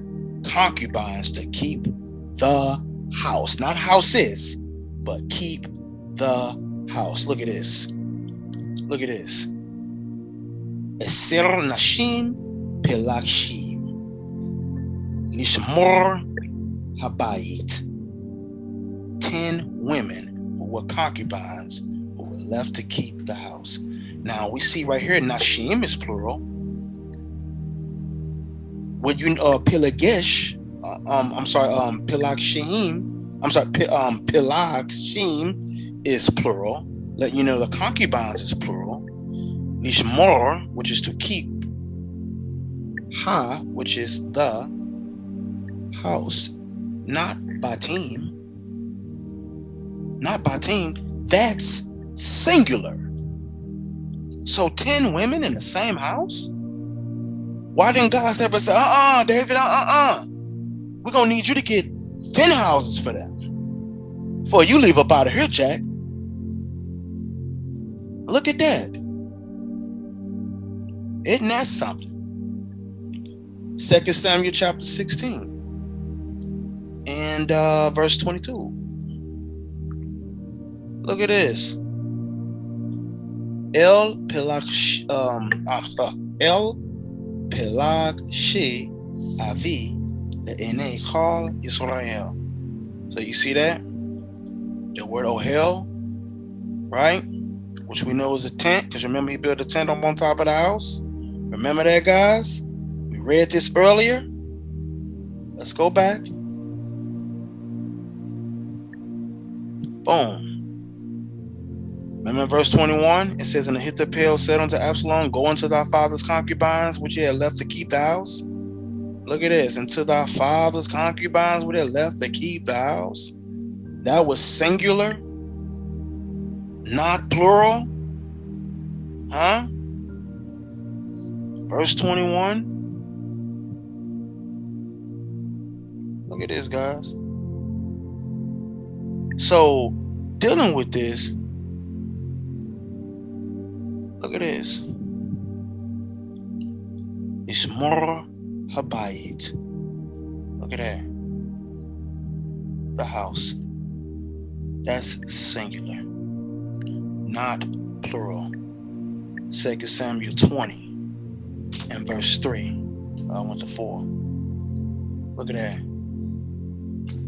Isser Nashim Pilagshim. 10 women were concubines. See that? 10 women are concubines.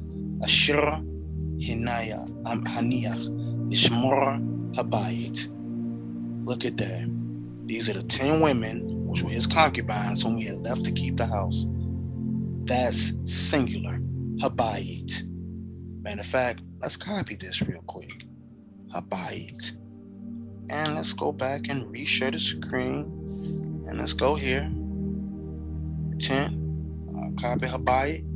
The house. Not houses, but the house. The house.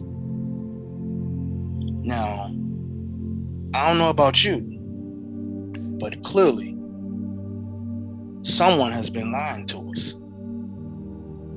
Someone has been lying. And the truth is now coming forth. Truth is now coming forth. So, what I have for you also, oh wait, you can't see the screen. Let me go back. So down here, as I have for example, if we're dealing with 1 Samuel, right? 1 Samuel 1 and 19, Polygyny's family living in the same home. You can't say, oh well, how do we know in the original text it said it came to her house? Because this is what it should have said, if that's the case. I'm going to show you. Stop share. Share screen. Boom. If it said that, it would have said this. Boom. See that? That's what it should have said. But it didn't. Let's get another one. Share screen again. If it would have said, and they came to their houses, like it did in Numbers 16:32, then it should have said this. Go ahead, share screen again. Go ahead. Okay, here we go. And they came to their houses. It didn't say that. See that? Vayuvo'u el betehim. Betehim. It didn't say that. Let's get the last one. Share screen again. Boom. And they came to their house, as it says in 1 Samuel 1 and 18. And they came to their house. Matter of fact, I can just copy it right here. Hold on. Right about there, here we go. And they came to their house. Boom. Copy. I'm sharing. Share again. And boom. Here we go. Y'all ready? Boom. And they came to their house.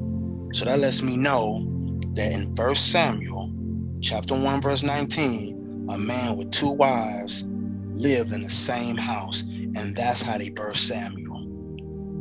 Why didn't God step in and say something on that? How come God didn't have a problem with that? Why didn't you have an issue with that? You shouldn't even have blessed him with Samuel, if that's the case. Samuel shouldn't even have been blessed. Samuel shouldn't have been born, if that's the case. So why was he allowed to be born? Why did God answer her prayer and give her a child? Huh? I may have to do a series on this because we over 2 hours. But I want to use as a case in point. There's a difference between Bayit, which is a house, and Ohel, which is a tent. There's a difference. There is a difference. Now remember, in what we know as the Apocrypha, King James Apocrypha, in the book of Sirach, remember I read this earlier? It's Sirach 1 and 1, Ecclesiastes 1 and 1, when he dealt with the prologue of the wisdom of Jesus, the son of Sirach.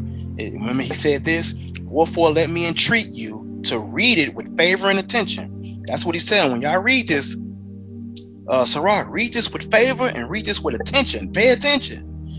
It says, and to pardon us, forgive us wherein we may have seemed to come short in some words, which we have labored to interpret or translate. For the same things uttered in Hebrew and translated into another tongue, language, have not the same force in them. It don't have the same force in it, guys. That's just a fact. It's right there in your English book. It don't have the same force in it. So it says, and not only these things, but the law itself and the prophets and the rest of the books have no small difference when they're spoken in their own language, meaning their original language. Understand that. The book was written in Hebrew by people who were Hebrews, had Hebrew customs and Hebrew culture. That's just what it is. But again, you have no scripture to say that a person has to have a certain living arrangements. Now, if you saw my one of my latest videos, I went and touched bases on Sefer Shemot. You definitely gotta watch that, guys, if you haven't watched that. Exodus 21. Verse 10, because there's a false doctrine that comes behind that. If he take him another wife, her food, her raiment, her duty of marriage shall he not diminish. And if he do not these three things unto her, then shall she go out free without money. Oh, wait till you see that. Why is that word wife right there engraved? Why is that light? Why is that? Watch the video and you'll see. Even when you look in the Hebrew text, im icharet yichach lo she'era kesuta ve'onata lo yigra. There is something. I ain't gonna say nothing. Just watch the video and you'll see. There are scriptures they're taken out of context, and there's more I'm gonna be dealing with, and I may have to do a series into this as well. But hopefully this was helpful to somebody. There is no scripture that teaches against it, and we see that polygynous families did live together, and wives occupied the same dwelling or living space as well, and the Most High had no issue with it at all. So when they try to go to Genesis 31 and said his wives had their own tents, it was a literal tent, not a house, but a literal tent. Okay, so should we go to Walmart then? They start at $70, $100 then, if that's the case. So don't let nobody trick y'all with this nonsense. It didn't say bayit, means a literal house. And are you telling me he did that in 10 days? He was on the run. Then I took you to chapter 33, chapter 35, and showing how he was still on the move. What was his wives at then? Were they still in their own tents? If so, where you read that at? You don't got it. So even when they go to Jubilees 33, I just showed you that in the Hebrew text. It's the word ohel. So, ladies and gentlemen, I hope that was helpful. I'm Judah Moshe Ben Yisrael. Judah Shootah, shalom.